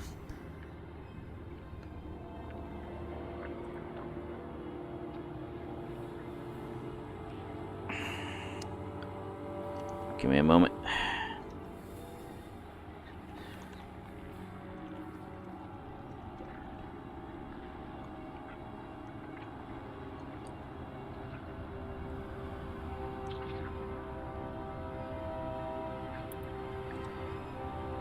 Okay, you did. Okay, hang on. I'm calculating.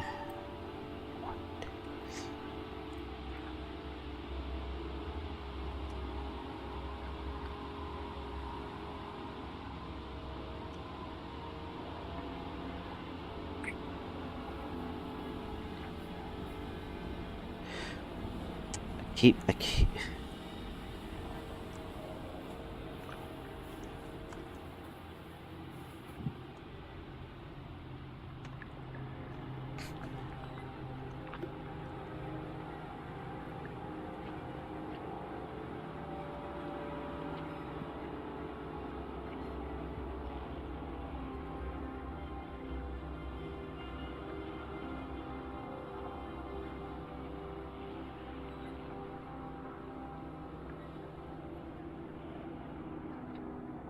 So you get 2 average quality, 1 great quality, and 2 perfect qualities. Okay.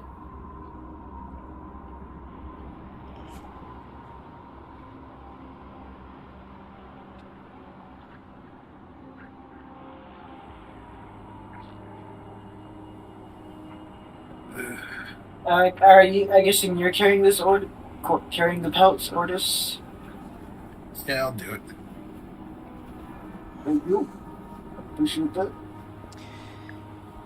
So as I would say this, as you do collected the heart and whatnot, you do see that the water here begins to recede a bit as vegetation that was like dark green and marsh-like start to become a brighter, healthy, vibrant green now. Nice. And Adrian will go up to Farron. Say, oh, nice to see you. I'm Adrian. He's over here. Nice to meet you. Yes. I'll fly down. So yeah, he is small. Yeah, Okay. I'm small. I'll be flying at your head level. First time I've seen a pixie or fairy. Fairy. Not the first time I've seen a fairy. Or the pixies I saw one time. Adrian says that out loud. Well, it's very nice to meet you. And what are you? You're half elf or I am a high elf. high elf? Okay, that's nice to meet you. Yes, And I'll motion over to my Wandering drake and my weasel.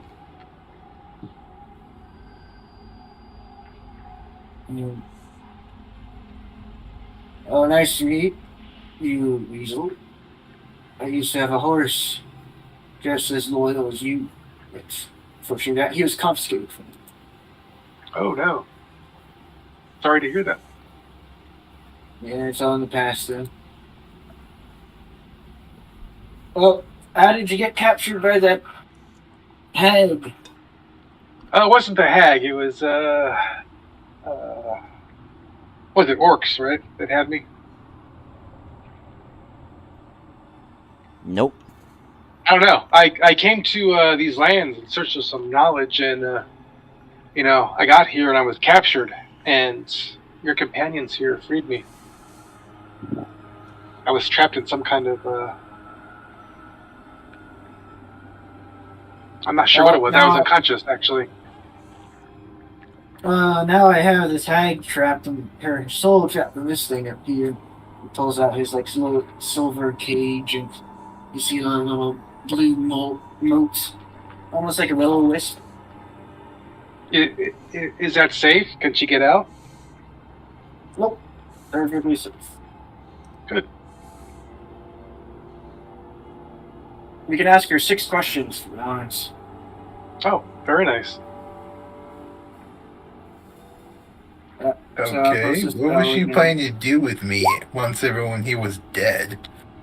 Or everyone else? Bro, that's... I won't ask her that question. Well, either kill you or make you her new husband. Who knows? Swamp husband.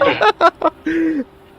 I've been lonely for 600 years. Could use a strong, strapping man. God, your muscles were strong. Sorry, I'm only joshing.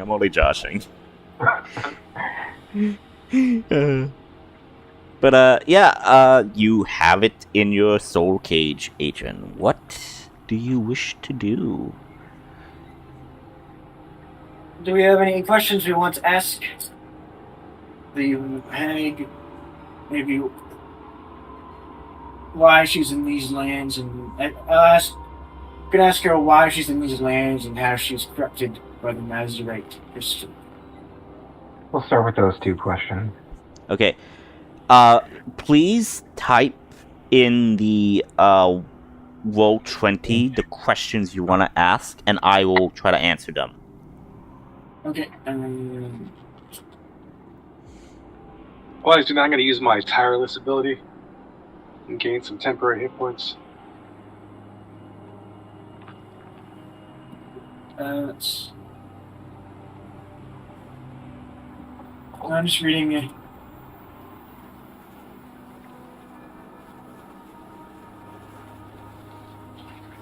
Why? So the first question is why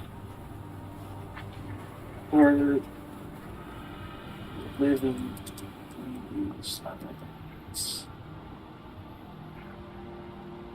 I'm guessing adding an "and" counts as 2 questions. Yes. Okay. That's the first question. Okay, so first question, why were you living in these lands? Living. Yes, so you hear the decrepit voice of the hag and saying, I was once human. These lands used to be a small village of tribal people long, long ago. This is where I was born, and this is now where I die.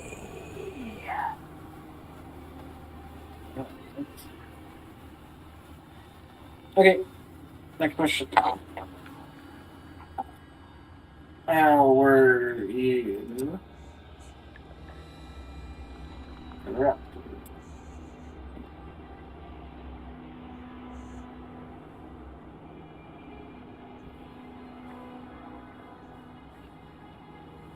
That's I'm assuming how Nazarite is spelt.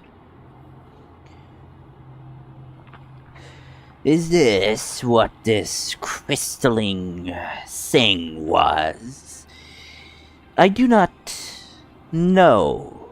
The one thing is, I woke up one time at a day with a voice telling me that I am free and powerful to recreate my home, to bring friends back.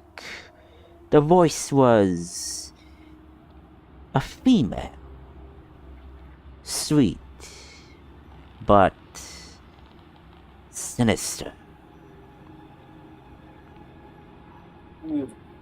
I'm relaying everything that the hag is saying. Yeah, basically what I say you are relaying. So, like, everybody is hearing the response from Adrian's point of view. Yep. Because, yeah, nobody Because she's only responding telepathically to. Mm-hmm. Does anyone want to ask specific questions?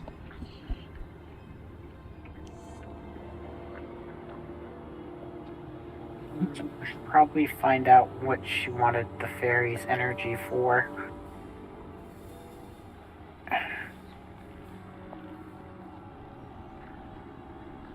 Why did you want the fairy's energy? Ask. Okay. Just waiting until you type that in.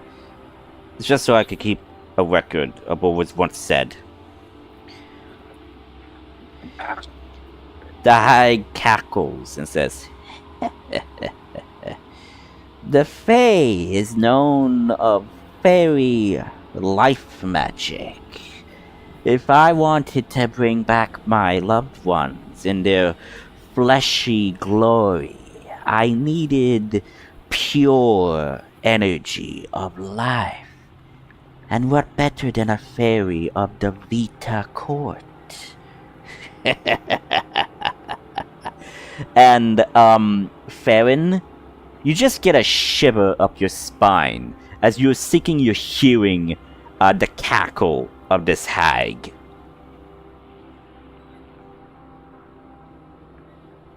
And looks around.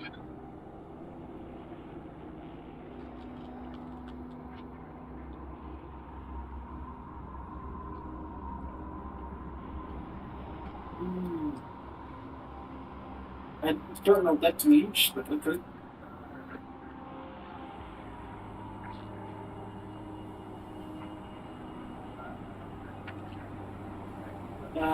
Any other questions?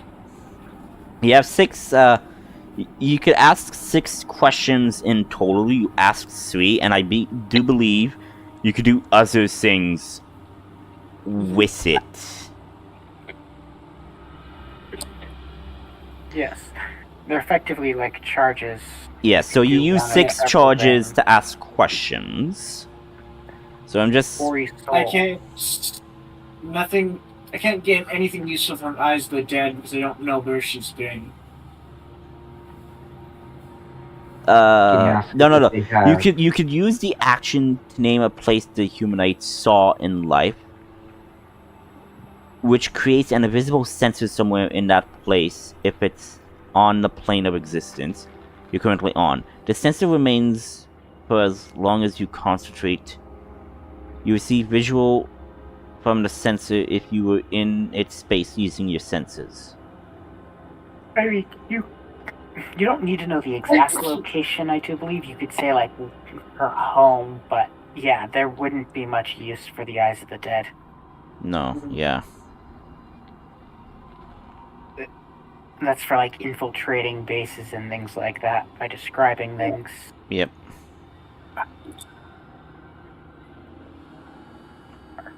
Experience. You still got 3 charges on your soul. Mm-hmm.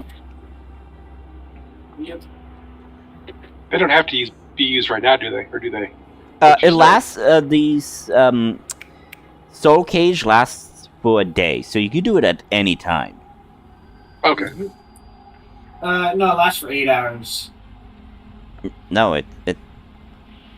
it says soul cage 1/day. But That's because that's how many times I can cast it. oh, Yeah, down. Thank you. Duration is 8 hours, yeah. Okay, thank you.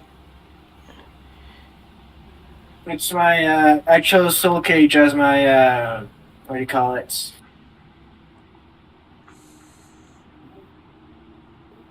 Mystic Arcanum, yeah. Okay, but you have 3 Yeah. charges left. But you could dish Yeah, that out so anytime I'll you just want. Yep. Let's keep it for now. Keep it for now.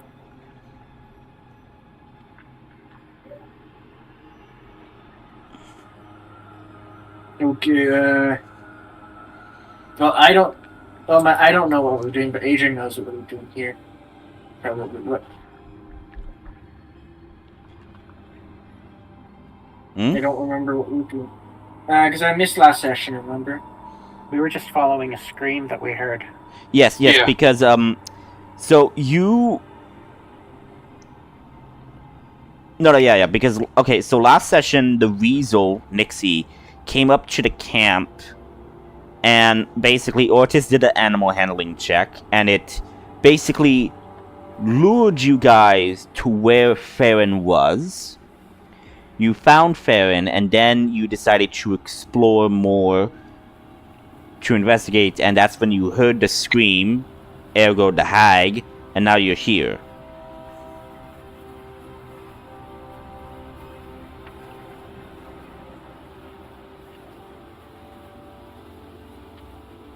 Yeah, so Farrell asks, do you just travel around? Do you have a home base? Our home base is in. Oh, what's that? It's been a while. What's that place called? Where our mansion is? It's a forward operating base. It's a fob. At the moment, we're operating out of that. Yeah, it's the corrupt zone fob. One of the fobs, probably the main one. And what exactly are you guys doing here? What do you have a mission? Saving the world. Yes. Saving the world and getting rid of the corruption that's plaguing this land. You know, as a ranger, Farron definitely likes the idea of cleansing the land.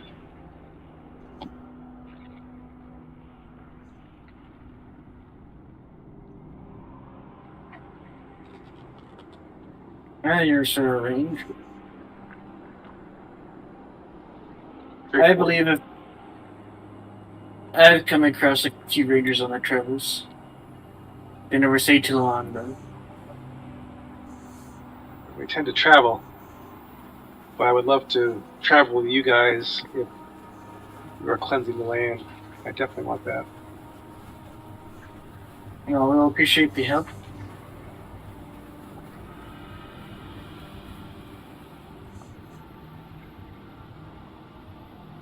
So are we just gonna head back to the fob then? I mean, it is entirely your choice. Yeah, we're heading back to the camp.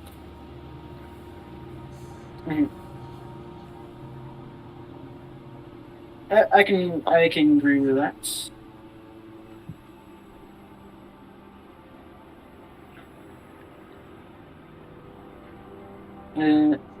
Does everybody else agree? I will go where the group goes.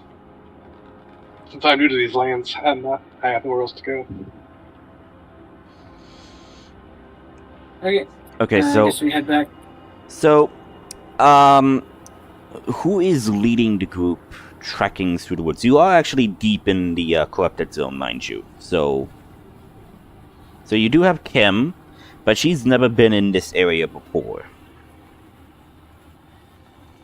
I guess Worse is leading the way. Okay, I need you to make a survival. Adrian will help. He's also proficient in survival. Okay, 23. So you managed to actually backtrack the way you were back to where the altar was. And, in fact, let me... Sorry. I'm gonna copy that. And...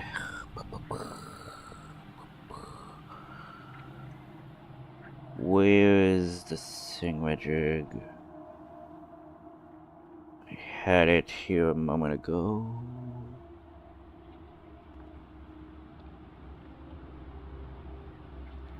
There we go.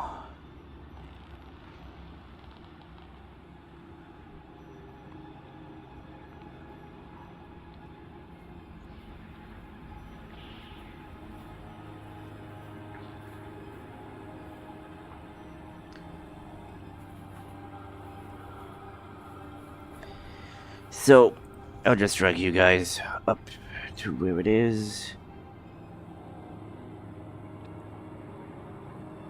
So you guys should see the thing. So you Yes. guys make your way back here, and you see that the wizard trees and whatnot begin to grow little buds of petals and flowers. Slowly, but you see that there is life somewhat returning.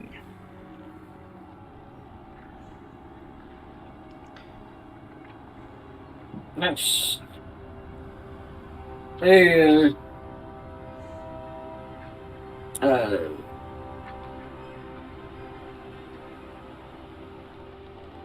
where did? Oh wait, is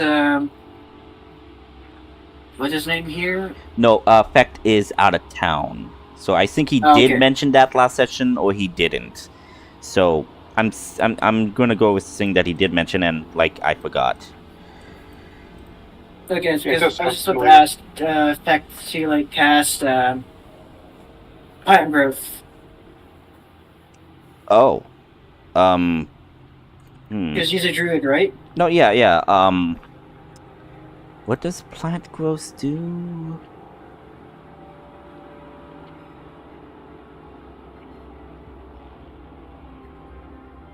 It makes everything in a mile grow faster. Rapidly grow. Okay. Okay.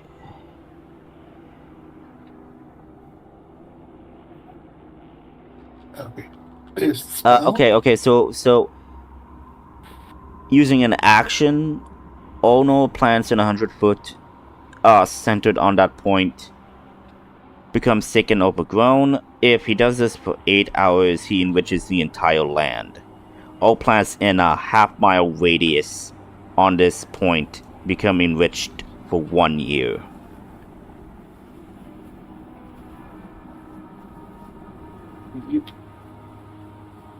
So I'm thinking he would outright might do that. But this is something to do for 8 hours. I mean, like, if you guys want to spend 8 hours here. Well, is this tree one of the curing trees? No. This is like the altar where Farron was imprisoned. He was imprisoned in a arcane magic sphere, and they had to solve a riddle of sorts to free him. Oh, okay. And then if it's not one of the curing cherry blossoms, then I don't think you cast it. Okay. So you guys would just want to move on?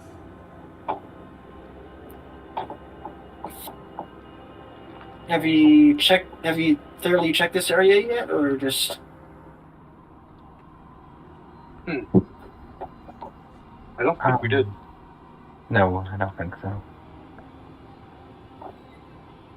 Yeah, let's investigate Okay, the altars. I guess can we make a perception check to see if there's anything else that we missed? Perception, investigation, I'm okay with whatever. Yeah.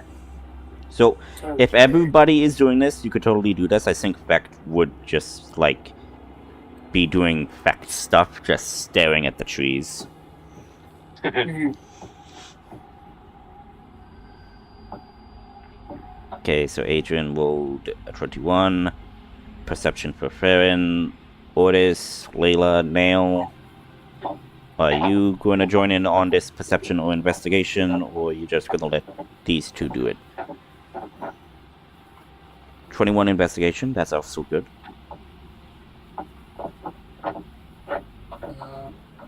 23. 23. Is there any animals nearby? Because Make canyons. make a nature check. Well, actually, if you hang on. If you want to specifically look for animals, then that would be investigation or perception. If you're specifically wanting to find signs that there were animals here, you could totally do that. Yeah. Layla, what about you?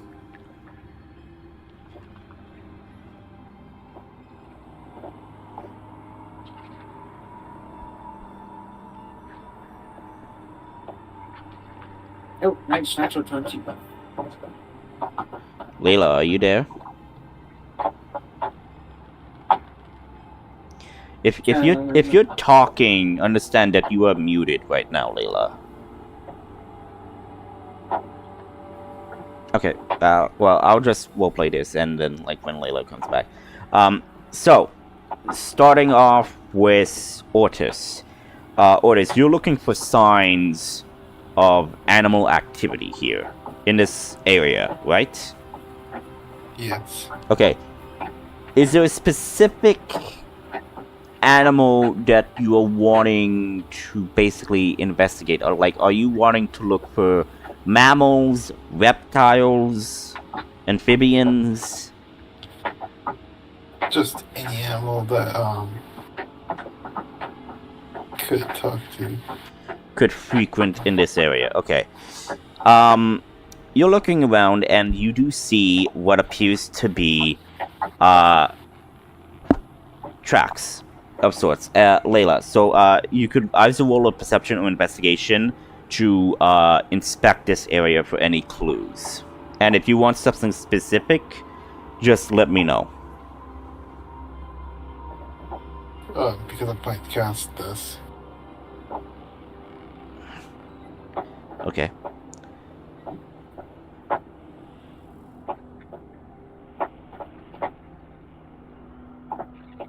Adrian, what are you doing? I guess I can try asking. No. I'm saying what you're doing because I'm hearing sounds from your mic. Oh, that's just a nightstand, or just a piece of wood that I have. Yeah. But Layla, are you here? Yes, I'm here. Okay, yeah. So you can make an investigation or perception because the group is wanting to inspect this area because they didn't do that last time. So they're wanting to go over, see what they could learn. So you could roll an investigation or perception. Okay, Nice. So Layla, are you just doing a general investigation or are you looking for something specific with this A investigation? general investigation. Okay. So Ortis is looking specifically for animals. So you do see tracks, Ortis, which leads you somewhat over here. And you see these tracks lead over here as you see a little tunnel burrow of sorts. Hello? Even in there? Do you poke your head in there to see? Oh, Do you? he just asked. He just asks. Oh, and speak with animals. Okay, so you do have the speak with animals active. Yep. Okay. You then hear a soft voice saying like, who is here? Your scent is different from scary creatures. I have slain, with my companions, have slain the evil creature around here. Your kin slayed evil creatures? Yes. You then see, coming out slowly, you see a little twitching nose, little whiskers, and you see a adorable black rabbit with little white spots on it. One little spot or so on it. It is, I would say it's as big as a, Kleenex box. Okay, I got something coming up. I'll be right back. No worries. But, so that's what's happening over there. Okay, so my question is, Adrian, you're doing a general perception, or you're looking for something specific? Just a general perception. Okay, Farron, general perception or substance specific? Farron's kind of looking around the whole, altar temple area. Okay, so See any clues? so you're looking you're inspecting this junction of the area then. kind of in the whole, this circle. He's kind of flying around looking within, just trying to find clues of how he got here. Okay. I'm just doing that, and like I'll just say people are doing this. Nail, you're doing a general investigation or looking for something specific as well? General investigation. Okay. And you're also doing a general investigation as well, Layla. Okay. Okay. So, Otis, you're back. So you do see this little black bunny with white spots, and it is the size of a Kleenex box. Okay.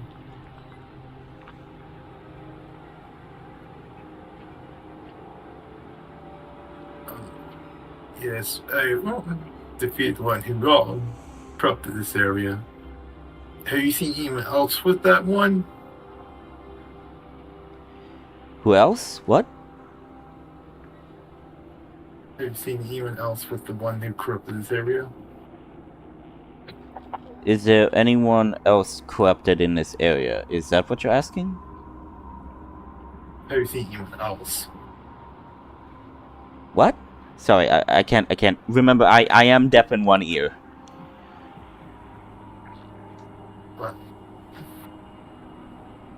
Okay, that's new information, but What are you asking?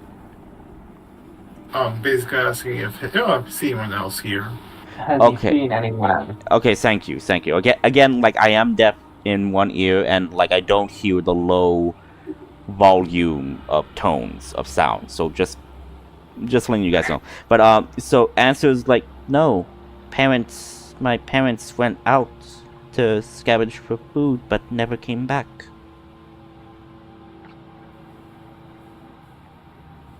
Looks like we have meat on the menu, boys.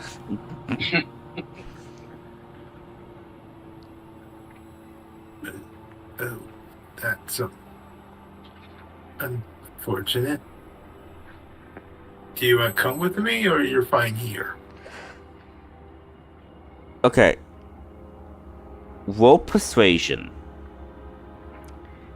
How? So, you're trying to persuade for this rabbit to come with you so you could probably get it out of there. It is, in sense, an infant. Roll persuasion. Roll high. That's perception. Oh, wrong one. Persuasion. 14. Okay. He goes up to you and, like, sniffs. Like, are you extending your hand? Yeah, Okay. if he wants to come. Yeah, sniffs your hand and then, like, comes closer to you and, like, closer to you, and is, like, close to you, and you pick him up and whatnot. He is...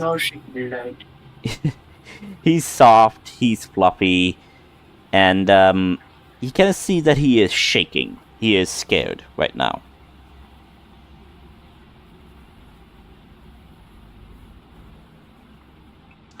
But that's what's happening with you. So, going into the more wanting to look for something specific, Farron, as you're looking around here, you then notice on the circular pedestals of the altar, you see what appears to be a hieroglyphics, diagrams of sorts, like images etched into the stone. And you're looking at it, and you realize that this appears to be an ancient language. You see that there are some depictions of Elven and Sylvan into this, but they are old dialect that you don't understand. But as you're like seeing this going around, you seeing like there was a great battle of sorts, and you see two armies, one with a figure that has horns and like pointed ears and casting magic, and you see another figure with pointed ears as well, casting magic but without horns, but what appears to be emitting the sun of sorts. And then you see in the next diagram the sun image enveloping the other army, and then you see what appears to be dust and devastation.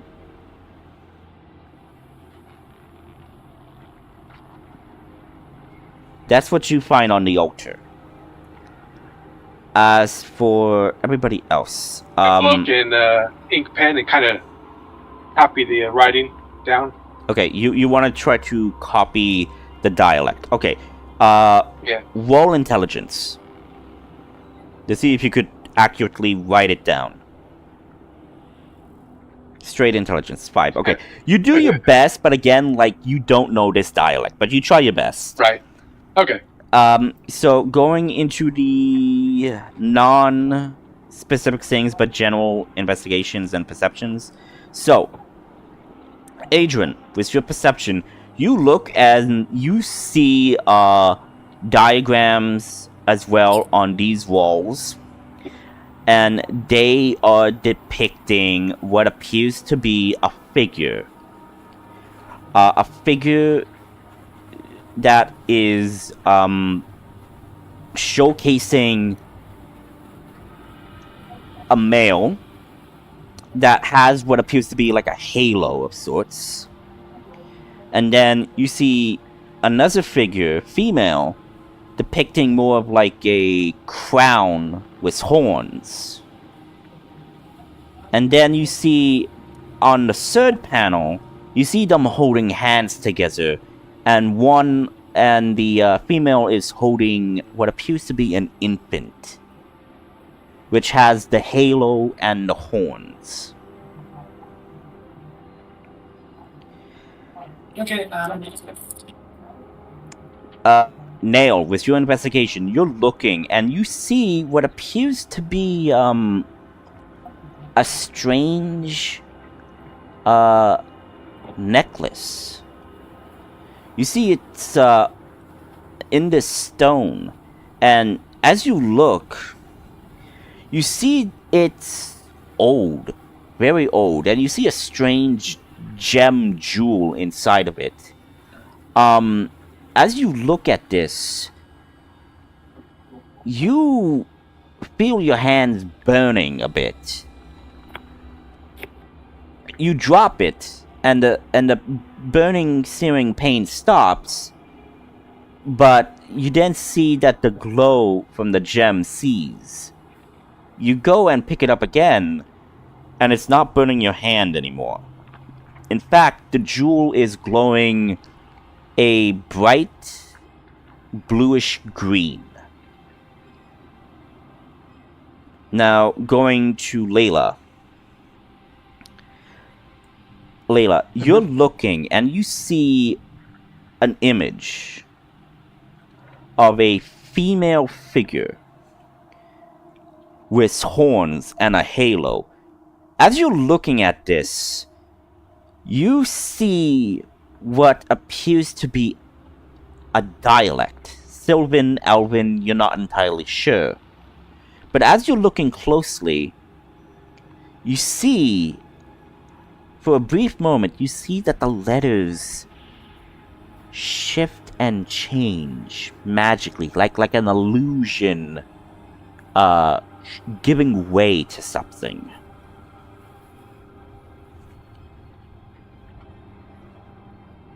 Do I see what they say? Or is there going to be another check? I mean, you see that it's shifting and whatnot.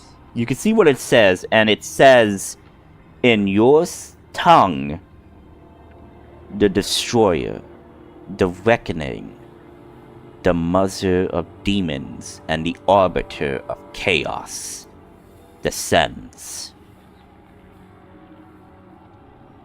And then as you look at the final word, you try to depict what it says, and for a brief moment, your eyes flash. Your breast heaves.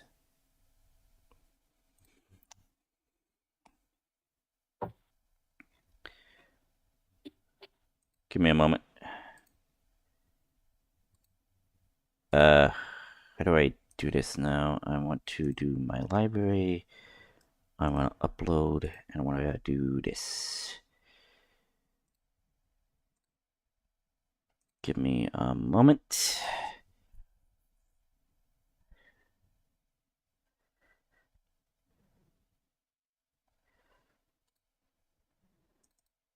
Sorry.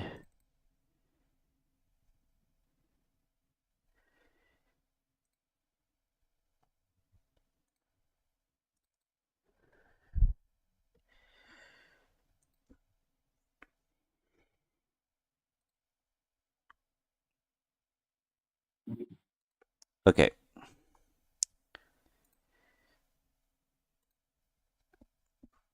Again, give me a moment. I'm uploading it. Making sure I'm using the right map. I had to check.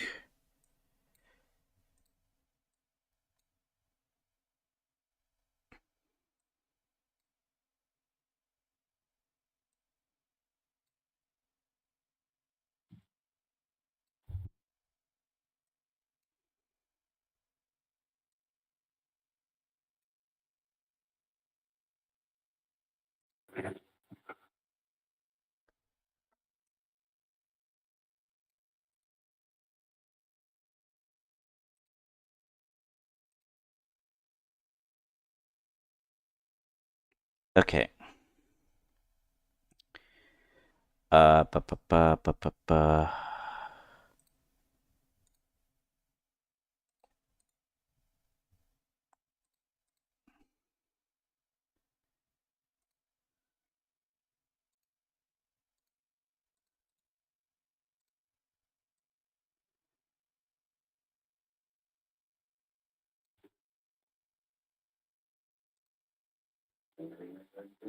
Oh, wrong thing I wanted to do.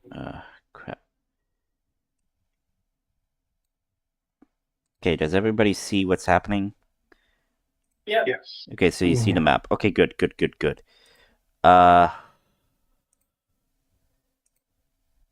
Give me a moment, trying to find...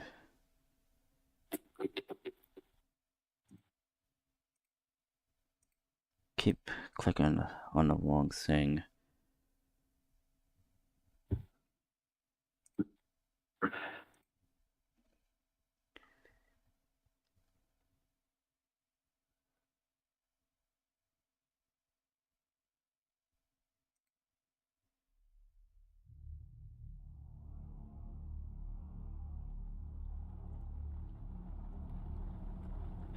You wake up.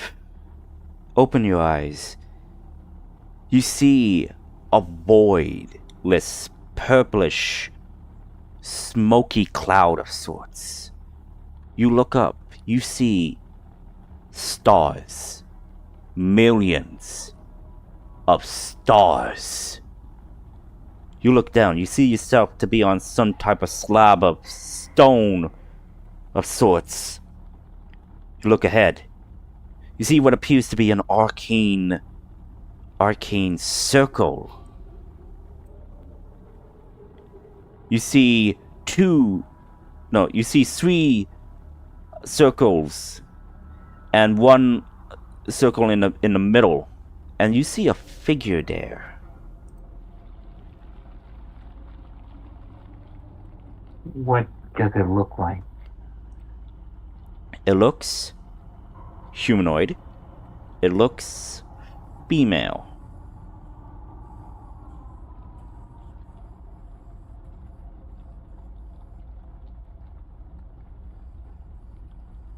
No other details? That's all you see at the distance that you are at right now. But you see that the figure is basically appears to be chanting.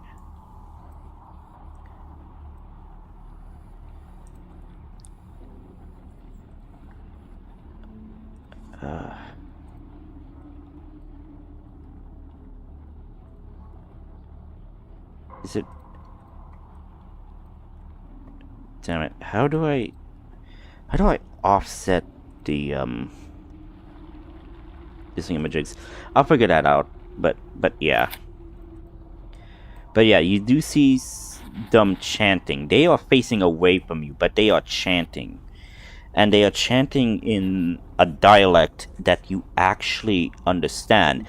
Because to you for a moment it sounded like gibberish. But then you hear it clearly. It is a spell of sorts. You don't know what spell, but it appears to be chanting. You get closer, and as you get closer, you feel the heat radiating from the arcane sigil and circle.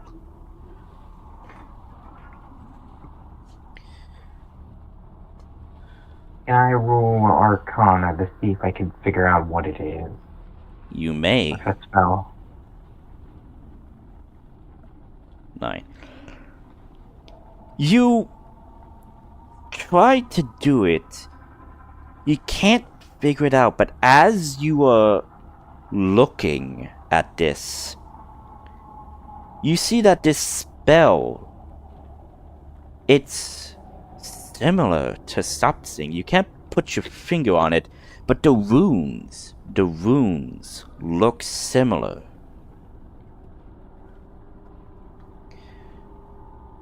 Do you get closer?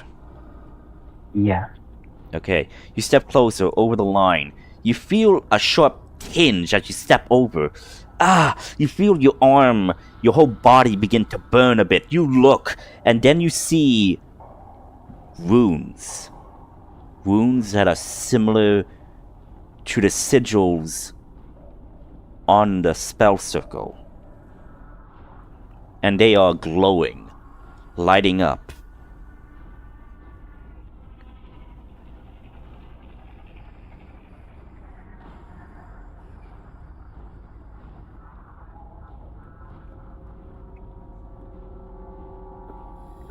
Did it just do damage to me, or is it? Oh just no. repelling? You just felt the sharp pain. It did not do damage to you.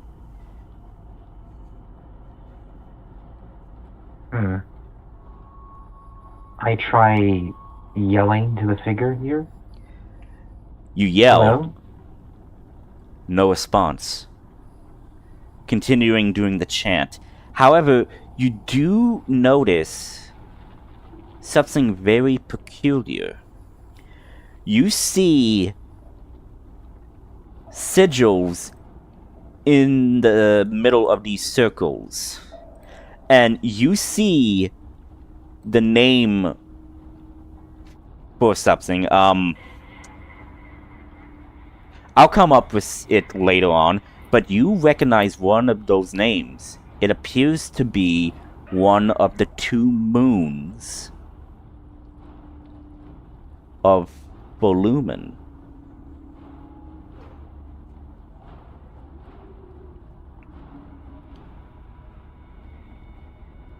Two moons. Fun fact, we have 2 moons now. Okay. Well, you always had 2 moons. They just don't intersect as much, but yes. 2 moons, and what's the 3rd one then? You see the 3rd one, and this one, you do see the arcane writing scripture of Forlumen. However, you notice in the center, you hear the cooing of a baby.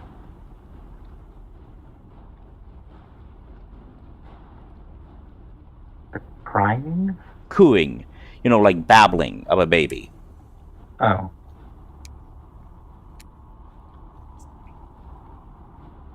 I hear it, but I don't see it, correct? You hear it and you see the little cloths where a baby would be wrapped in, yes.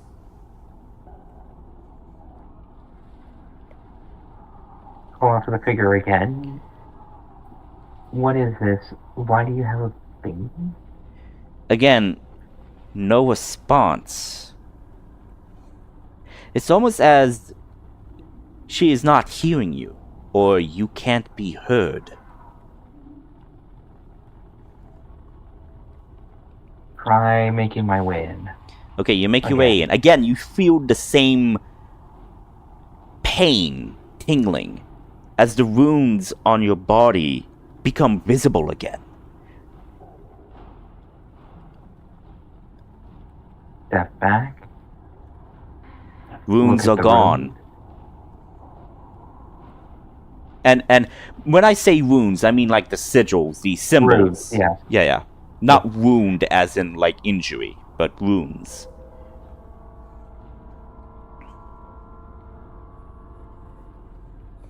Forcing my way all the way, just ignore the pain. Yeah. So you go in again. You feel the pain, but like it's not as painful. It's more like an annoying itch or a slight heating burn. As you make your way in, you get Like close. a sunburn? Kind of like that. But as you get closer, Layla, your eyes widen as you see a figure in the game art. You see the mixture of I think I did come up with the names at the time, but you see what appears to be a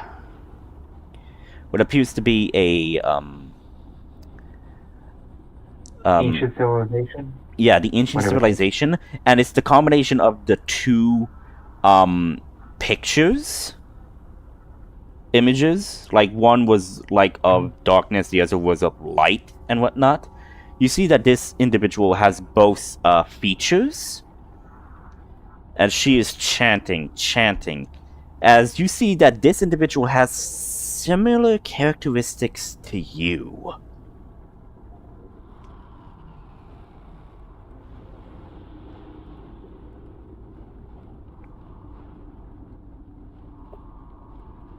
Where's the baby? Over here.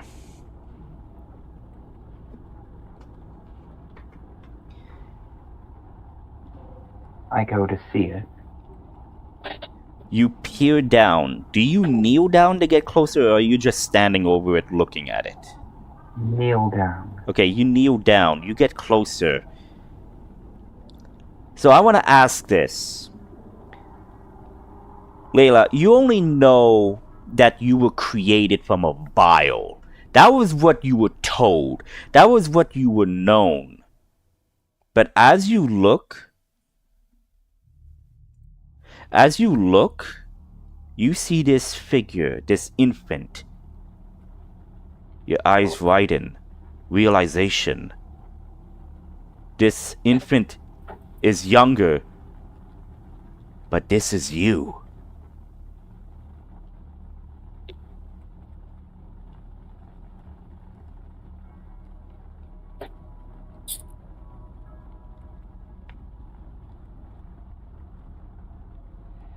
It's me? But how?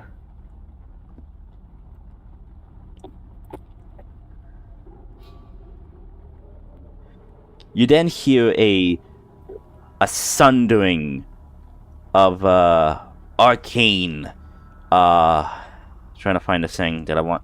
You a sundering of arcane power as I'm trying to find a perfect image, but I'll go with this one.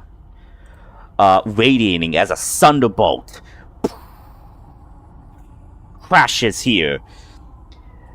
And she then says, "You dare!"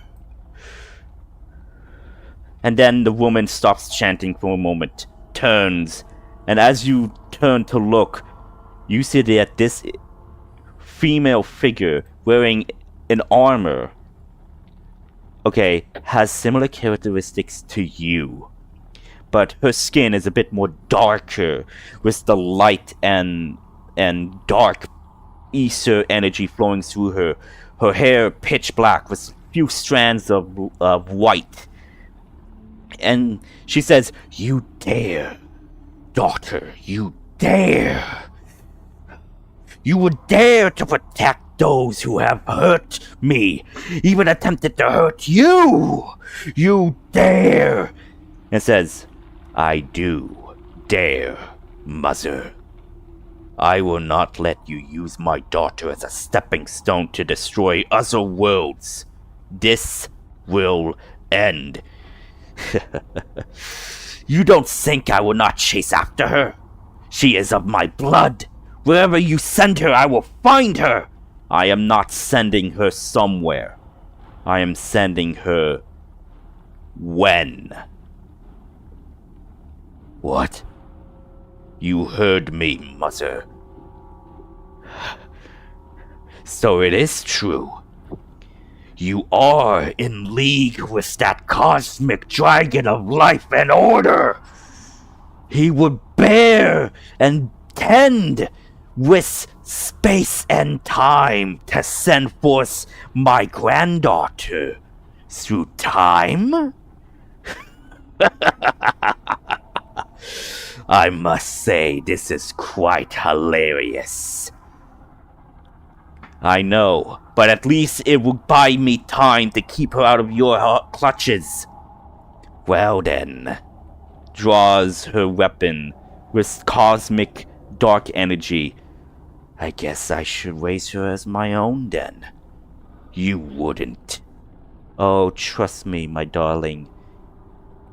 I will do anything to kill these monsters. They have wronged me for the last time." And quickly bashes into the thing, but it's warded and she continues chanting. And then you see the arcane symbols and lines glow brighter and "You will never escape. I will find you and find her. You won't. Oh, I will. I will. You cannot escape." And starts bending and breaking through the veil a bit. And then you see what appears to be a large figure approaching from within the void. Large, gargantuan. You see glowing purple, dark eyes. And seeing, well, it seems we are having a family dispute. How? As you see large, cosmic, draconic-looking claws clutch the platform. It says, "How interesting."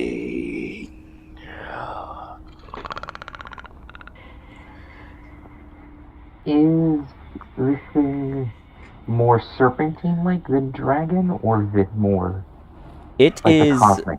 It is. How do I? How do I say? It is draconic, but you see that there's energy and stars, circling within its wings and body.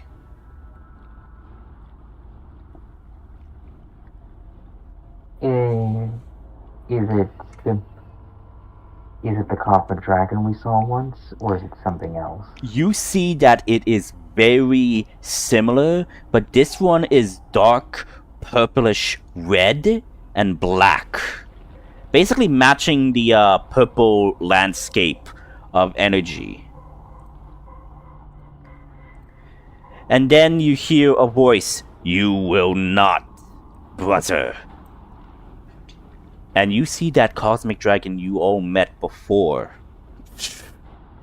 "I will not let you consume life again. Oh, brother. It is part of the balance. It is their time. You would wipe out all life on this world. Oh, you don't get it, brother. That child is the catalyst. She will bring forth the end.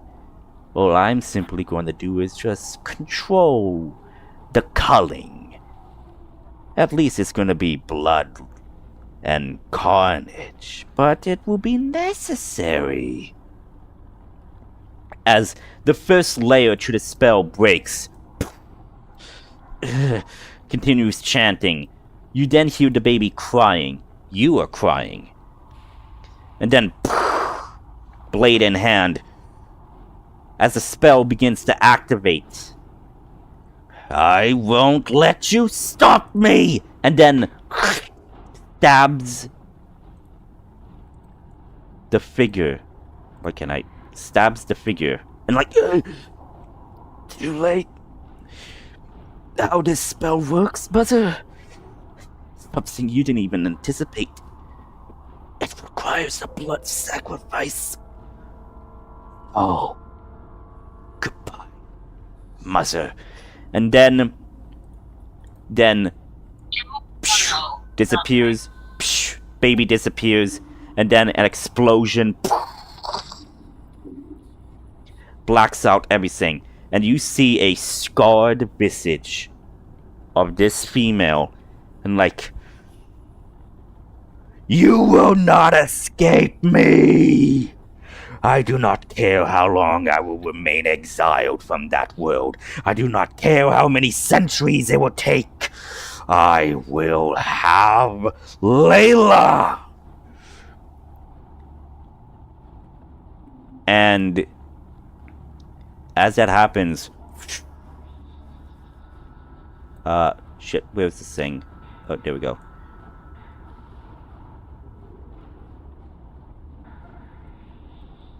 You find yourself back there. And as you do that, the stone that was depicting the image shatters completely, destroying it. As everybody here sees the walls, the runes begin to glow a purple, violet, dark glow a bit as it begins to shake a bit. And then, Layla, you fall back, and then, you look at your arms, and you see the runes on you glowing.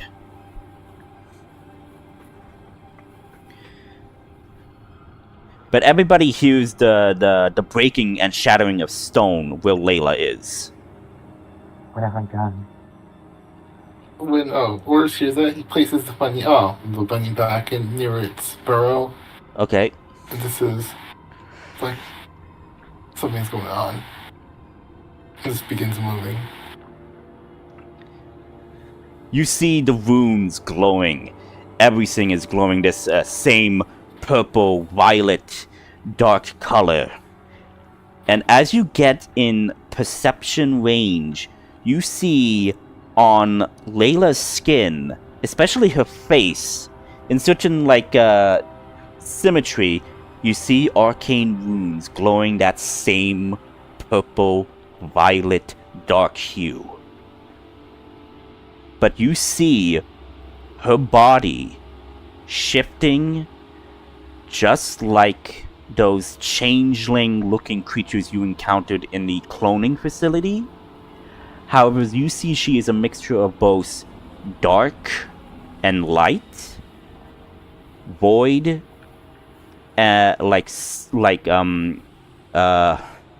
night and day, in a sense. You see different colors are shifting through her body as these runes are glowing and whatnot. And Layla, you see these runes are glowing brightly and then like starting to fade, but you see that the rune sigils do not disappear. They do fade a bit, that look like tattoos in a sense. Faded. Not like super dark ink, but like faded ink. And like you look at yourself, you turn, you look at Ortis. Or doesn't have anything to say.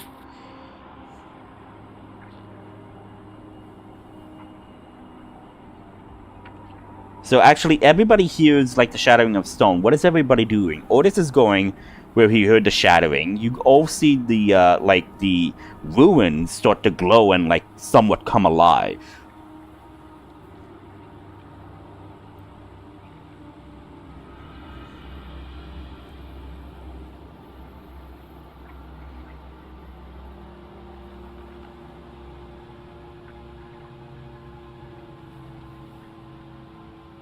I'm gonna head over here. You where you heading? South, away from everything. Okay. Do the outer stones glow as well? Oh yeah. Like every like stone saying with runes, sigils, diagrams glow this color. Like it glows the outlines of the images and writings. Yeah. So everyone's gonna fly out. But as you fly out, Farron, could I ask you to make a Arcana check? Sure. 13. With this, you do detect cosmic energy that is similar to that of the Moor's court. Okay.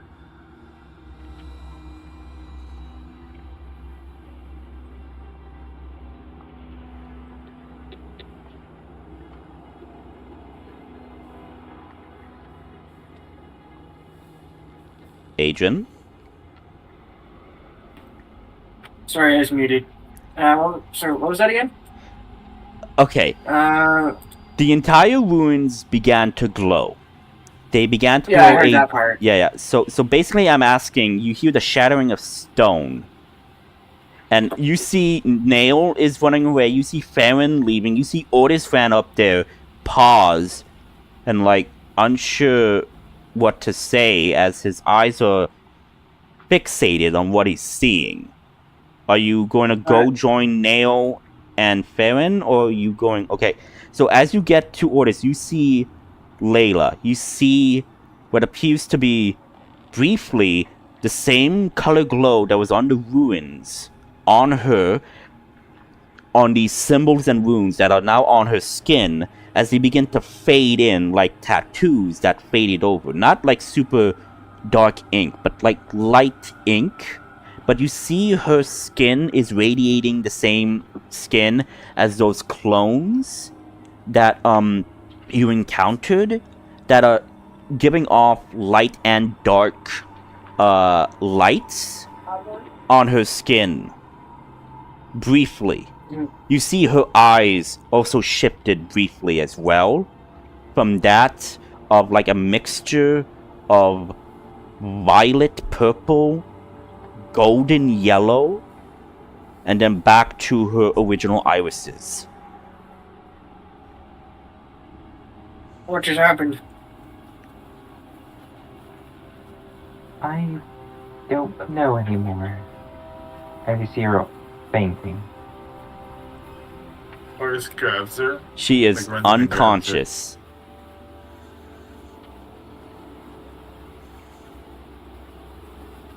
So as you catch her, Ortis, you feel like a shock of like arcane energy, like static shock, as you grab her, as she like her body radiates briefly with this energy.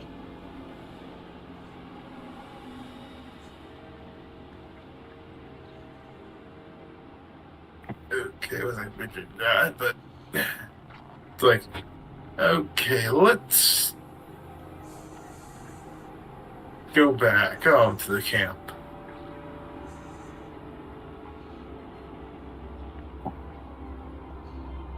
We send a few people here, To secure it? probably. Okay. Please make sure that the Supreme Caretaker knows about this place. Okay. Are you going to do that now, or are you going to do that when you get back? He's probably gonna ask Adrian to say because he's holding her. Okay, Adrian will do that. Okay. The Supreme Taker chimes in and says, yes? Adrian will give the coordinates, I guess, of where they are. Okay. How would he be able to tell that like this? What? How would you be able to tell the coordinates? Basically, Would Adrian be able to give the coordinates? Basically, you do have, so you do have maps. Kim does have maps, and basically everything was in grids and sections and zones. So you are in, corrupted zone 3 at the moment. Okay. Yeah, he would just say that I'm in corruption zone 3, and there's a situation that we'd like this area secured. It says, and the Supreme Caretaker says, understood, I will send in drones to secure the area. May I inquire what has happened? I'm not entirely sure myself, but something to do with Layla. Very well. Is Layla, I guess, in a sense, is she healthy? Did she eat something weird, or, what exactly happened? She was glowing for a little bit, and then she fainted. There is a long pause as you say this. And then she says, I understand. And she says that in a cold tone, emotionless. I will send in units to secure the site. Contact me when you reach the forward operating base. And then the call hangs up. Okay. But again, how she sounded, she always had like a bit of like professionalism, but encouragement as well, being caring. But in that moment, her tone was off. That's what you get from the brief conversation with her. Mm-hmm. Okay, that didn't sound. If my ears aren't lying, that sounds a little colder than usual. So, maybe she knows what's happened then. Or presuming something the worst. What do you see around here?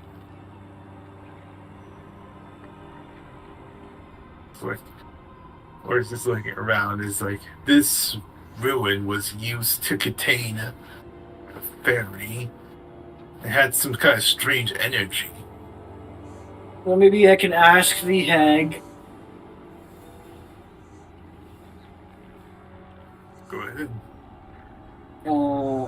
Second, I just have to type it out then.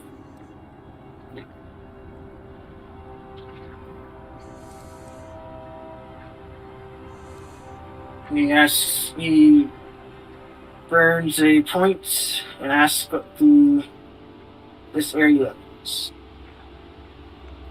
okay. What is this area? Okay. So, the hag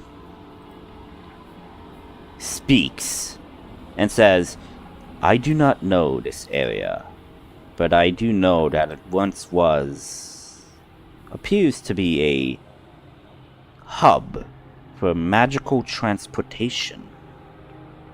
Back in the time of old. That is what the ancient scholars said.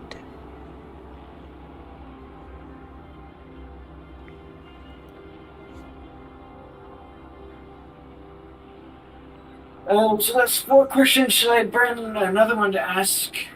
Like, was she containing? Here. What? I'm asking Mortis and. Oh, should ask why would you be staying here? But that's a good question. Did you tell Mortis what she said? Yes. Okay. This is a hub for teleportation. I think this energy is the cosmic energy of that dragon. We had to all have that dream. It feels like that. So this place might be some kind of teleporting place? If so, how does it work?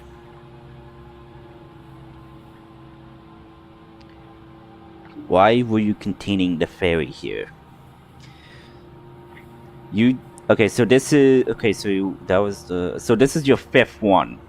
This is your 5th question. Yep. And yep. I do believe. Okay, you did ask why did you want the fairy's energy? There was that. Yep. But then this hag then says, why were you containing the fairy here? And then the hag says, this place would teleport energy and life through the ley lines. It would bring forth life to certain areas. This is what the voice told me. That is why I was conducting my ritual. I needed one from the Feywild. One that had the ancient line of lineage of the Vita Court.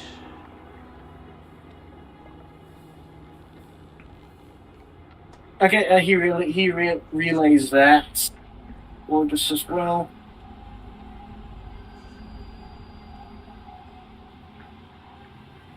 Okay. I have one use left.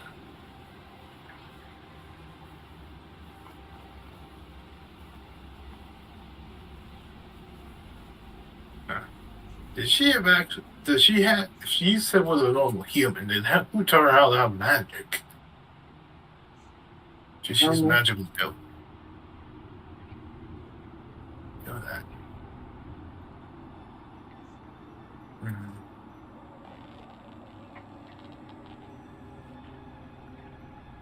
How would a person use this thing, anyways?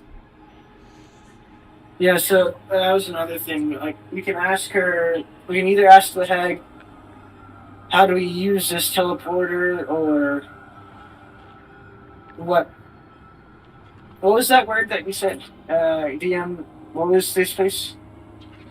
It is a cosmic teleportation.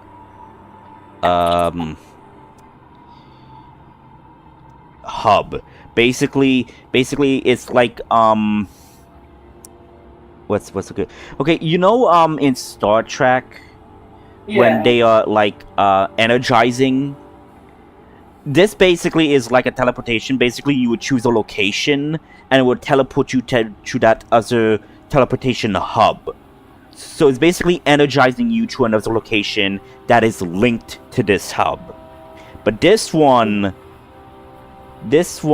as you were looking around, this seems more like nothing that the ancient civilization did, and best of all, it's out of nowhere, where there are no like ancient ruins or towns that would like utilize this. This is like out in the wilderness, and it has not been like upkept. It has been like very much degraded by nature and the elements. What was the name of the ancient civilization we called it? I just said it was the ancient civilization. There was no name for them. Oh, okay. What was the response that I got for why she was containing the fairy here again? Okay. So I'll repeat as best I can, but basically, containing the fairy here and draining its power. Basically, the power would spread through this hub as well to the ley lines that are connected to it.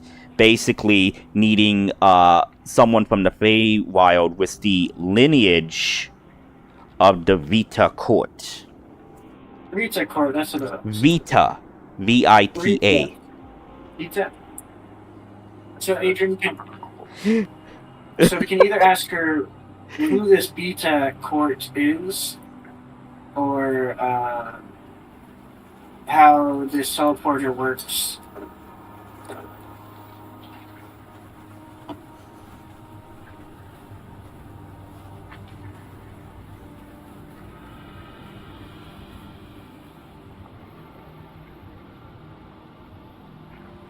We can do either one.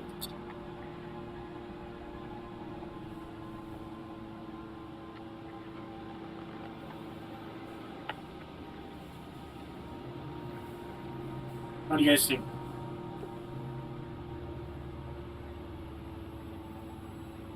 No? I'm not sure what we should ask. You only have one left. Be aware of that.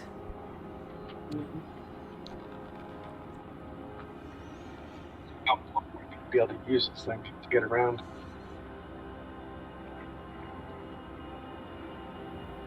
That's an idea to use this thing to get around. I already do have the teleportation circle spelled up, so Okay. yeah.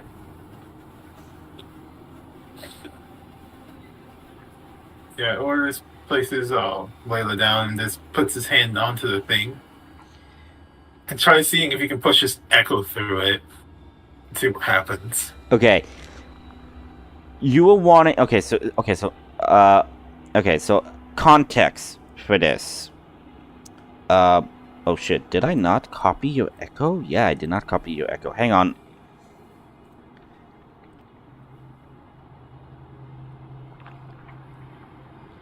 Give me a moment. I'll copy the echo. There we go. Okay, so what are you wanting to do exactly? You want to, like, place your echo on the altar itself? Or push it through the altar?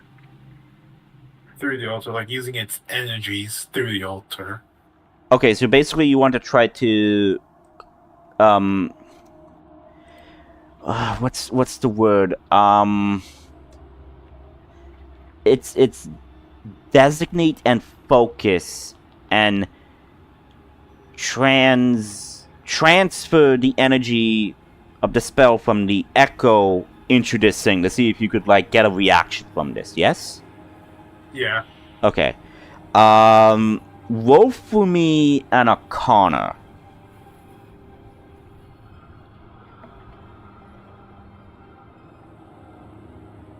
Three.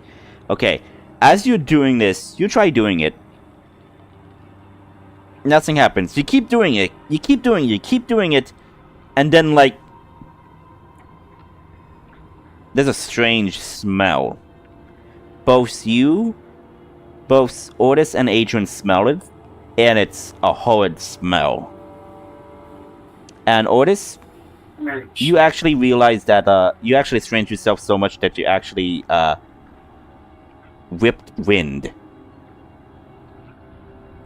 Smell. You smell that I smell.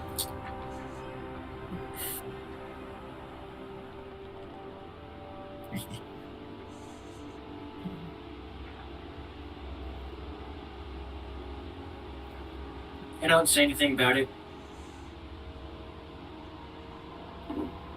But nothing magical happens when you do that. Something, but not enough.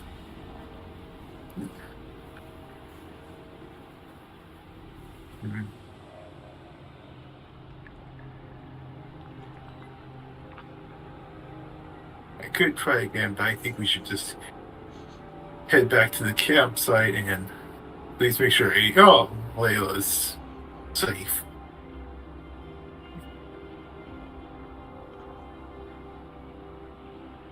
Yeah, we can decide on a question. What to ask her on the way. What to ask the hag on the way there, I guess. Okay, what do you... Okay, so Ortis, you try doing this, and Adrian, you're just... So basically, you guys are gonna go pack it up, head back to the pub, and as you are making your way there, you're gonna ask the hag one more question. Yeah. Okay, I'm just... Yeah. I'm making sure, I'm just, like, making sure what's being said is said.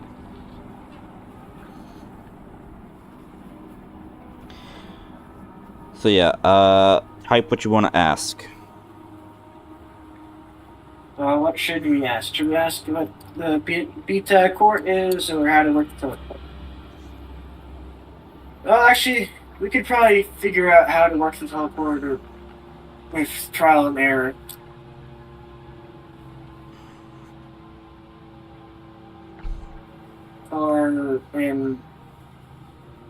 So I guess we can ask what the beta court is, guys. I mean, doesn't know.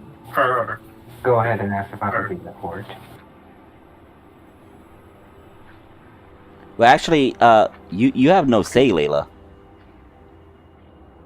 I know. Our fairy friend tell us about the Vita Court?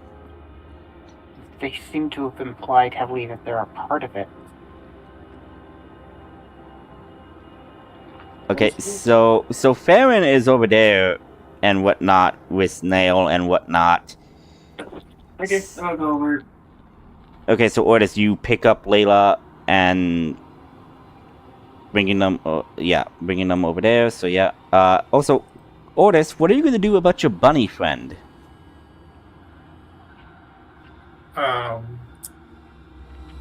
He'll sit Layla down and check to see if the bunny is alright. Bunny is in the burrow, over here. Is in the burrow, basically shaking, and then sees you, and then like walks up to you, and like goes near your leg, and like waits for you to pick him up. He does. Yeah, and you see him like get a bit closer to you. Basically, you see that like he's been alone. Probably you don't know for how long, but he's been alone here for a very long time.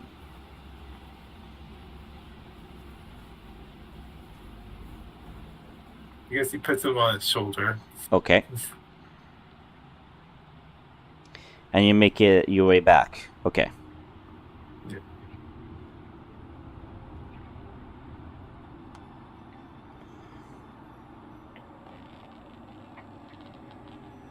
So yeah, Adrian, you walk up to Farron. What do you ask him? So I was getting some information from the hag. Do you have any idea what this beta court is? Now, Farron, you could be truthful or be deceitful. Now, here's the thing. Make the roll manually. Do not tell us if you are being truthful or you are lying.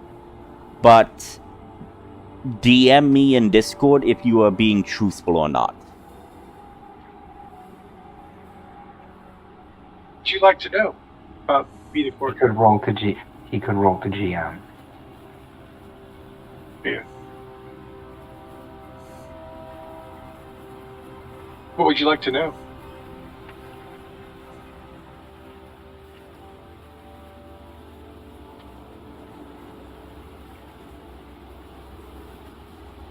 Hello. I guess, so that's the court you're from, right? Yes, that is where I'm from.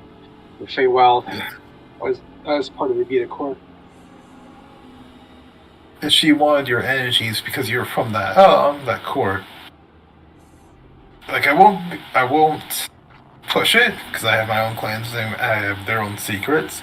If it's not too much of a secret, can you ask if your your court has a special ability for the other courts?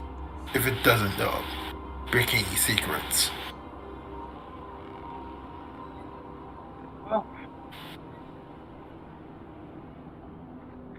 basically my family were. I come from a family of rangers, and we were protectors of the Vita courts.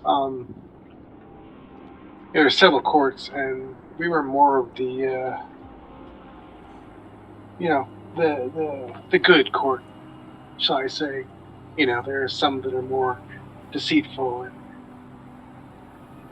and trying to gain power over others.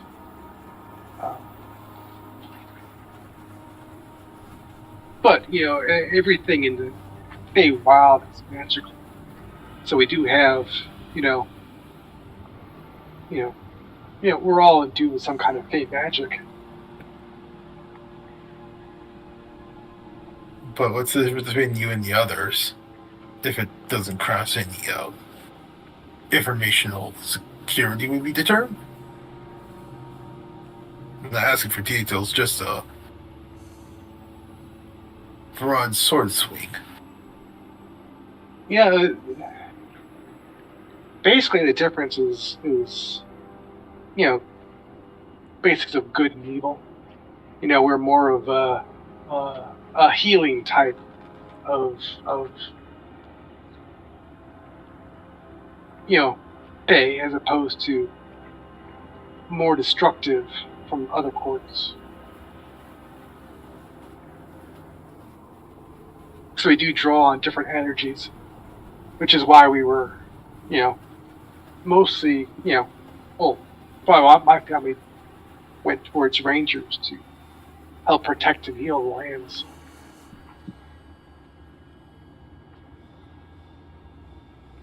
So if what the hag was saying was she wanted to kind of return her minions or whatever, or those skeletons, I can see how healing magic would do that.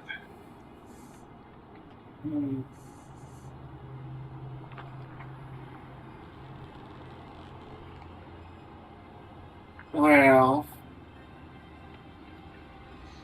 I guess that solves a bit of that question.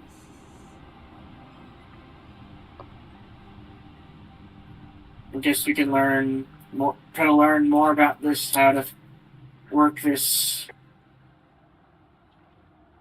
rooms.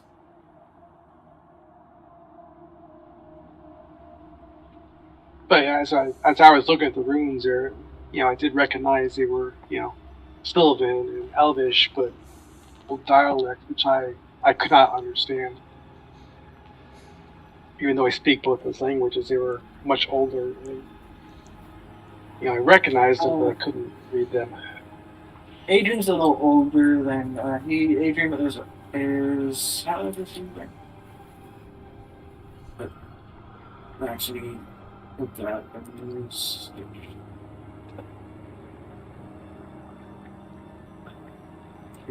is 200 years old. Would Adrian be able to read the dialect? He knows Elvish as well.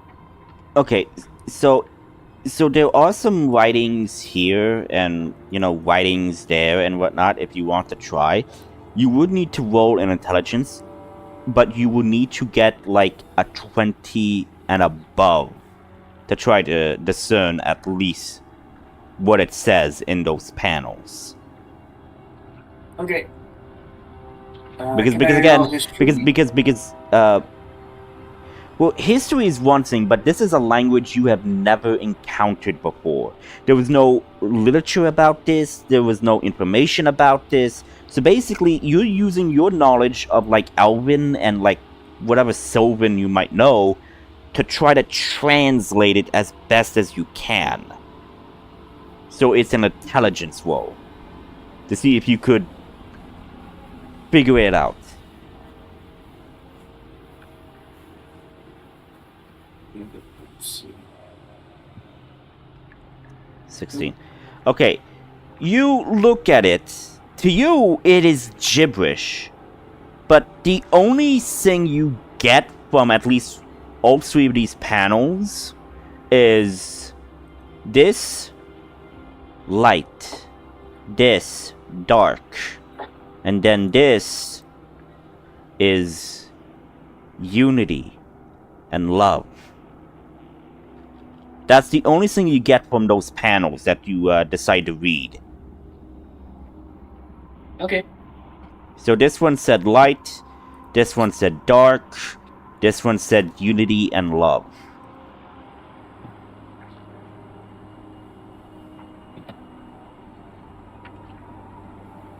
Okay.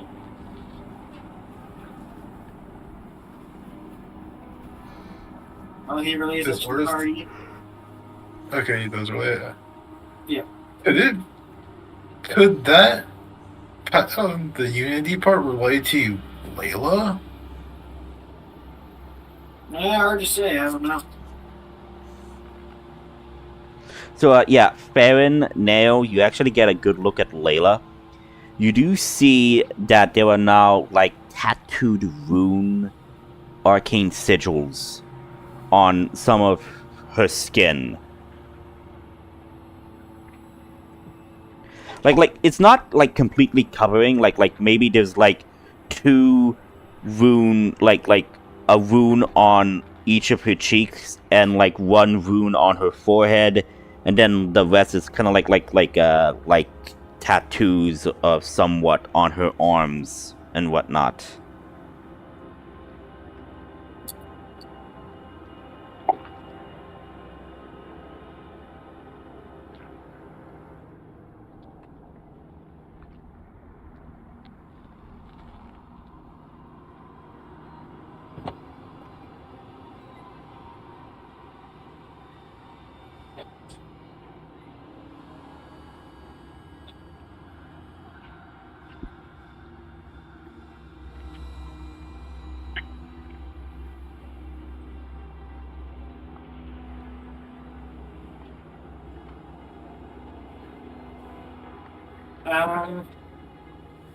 I guess Adrian will then ask, how do we work this teleporter then, or this? So you're asking the hag. Okay, so type the exact wording you want this question, and I will answer it to the best of my ability.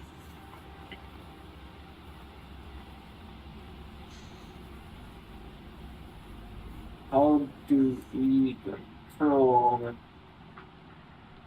these feelings? So the hag, in a cackle, saying like, if I had known, I would have disappeared along with it, never coming back. All I know is the lady said that it would open a portal that will bring forth life renew. That is all, little mortal. As it kind of like down pitches, as like the voice distorts, and like the soul dissipates. Mm-hmm. Yeah, the soul is released and goes to hell or whatever afterlife it believes in.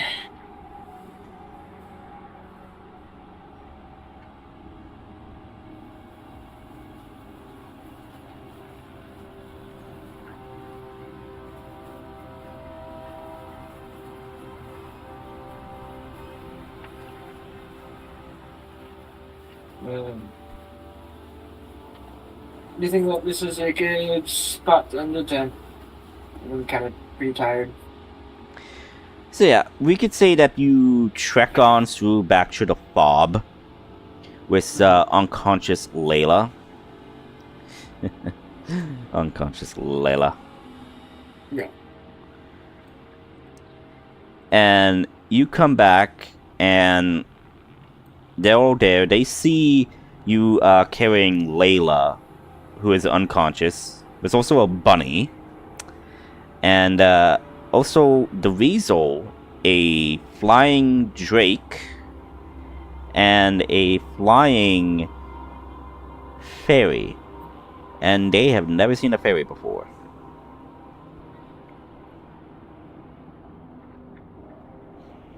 But yeah. We'll say we could end the session right there. As you make your Okay. return. Okay, can Boris order a yeah. scroll of awakening? If you want to place in an order for the caretaker to send you a scroll of awakening, sure. Yeah. It would take some time because probably the Duchess is the magical individual, but would like prepare the scroll for you and like would have like it sent to you at some point. Yeah. Okay.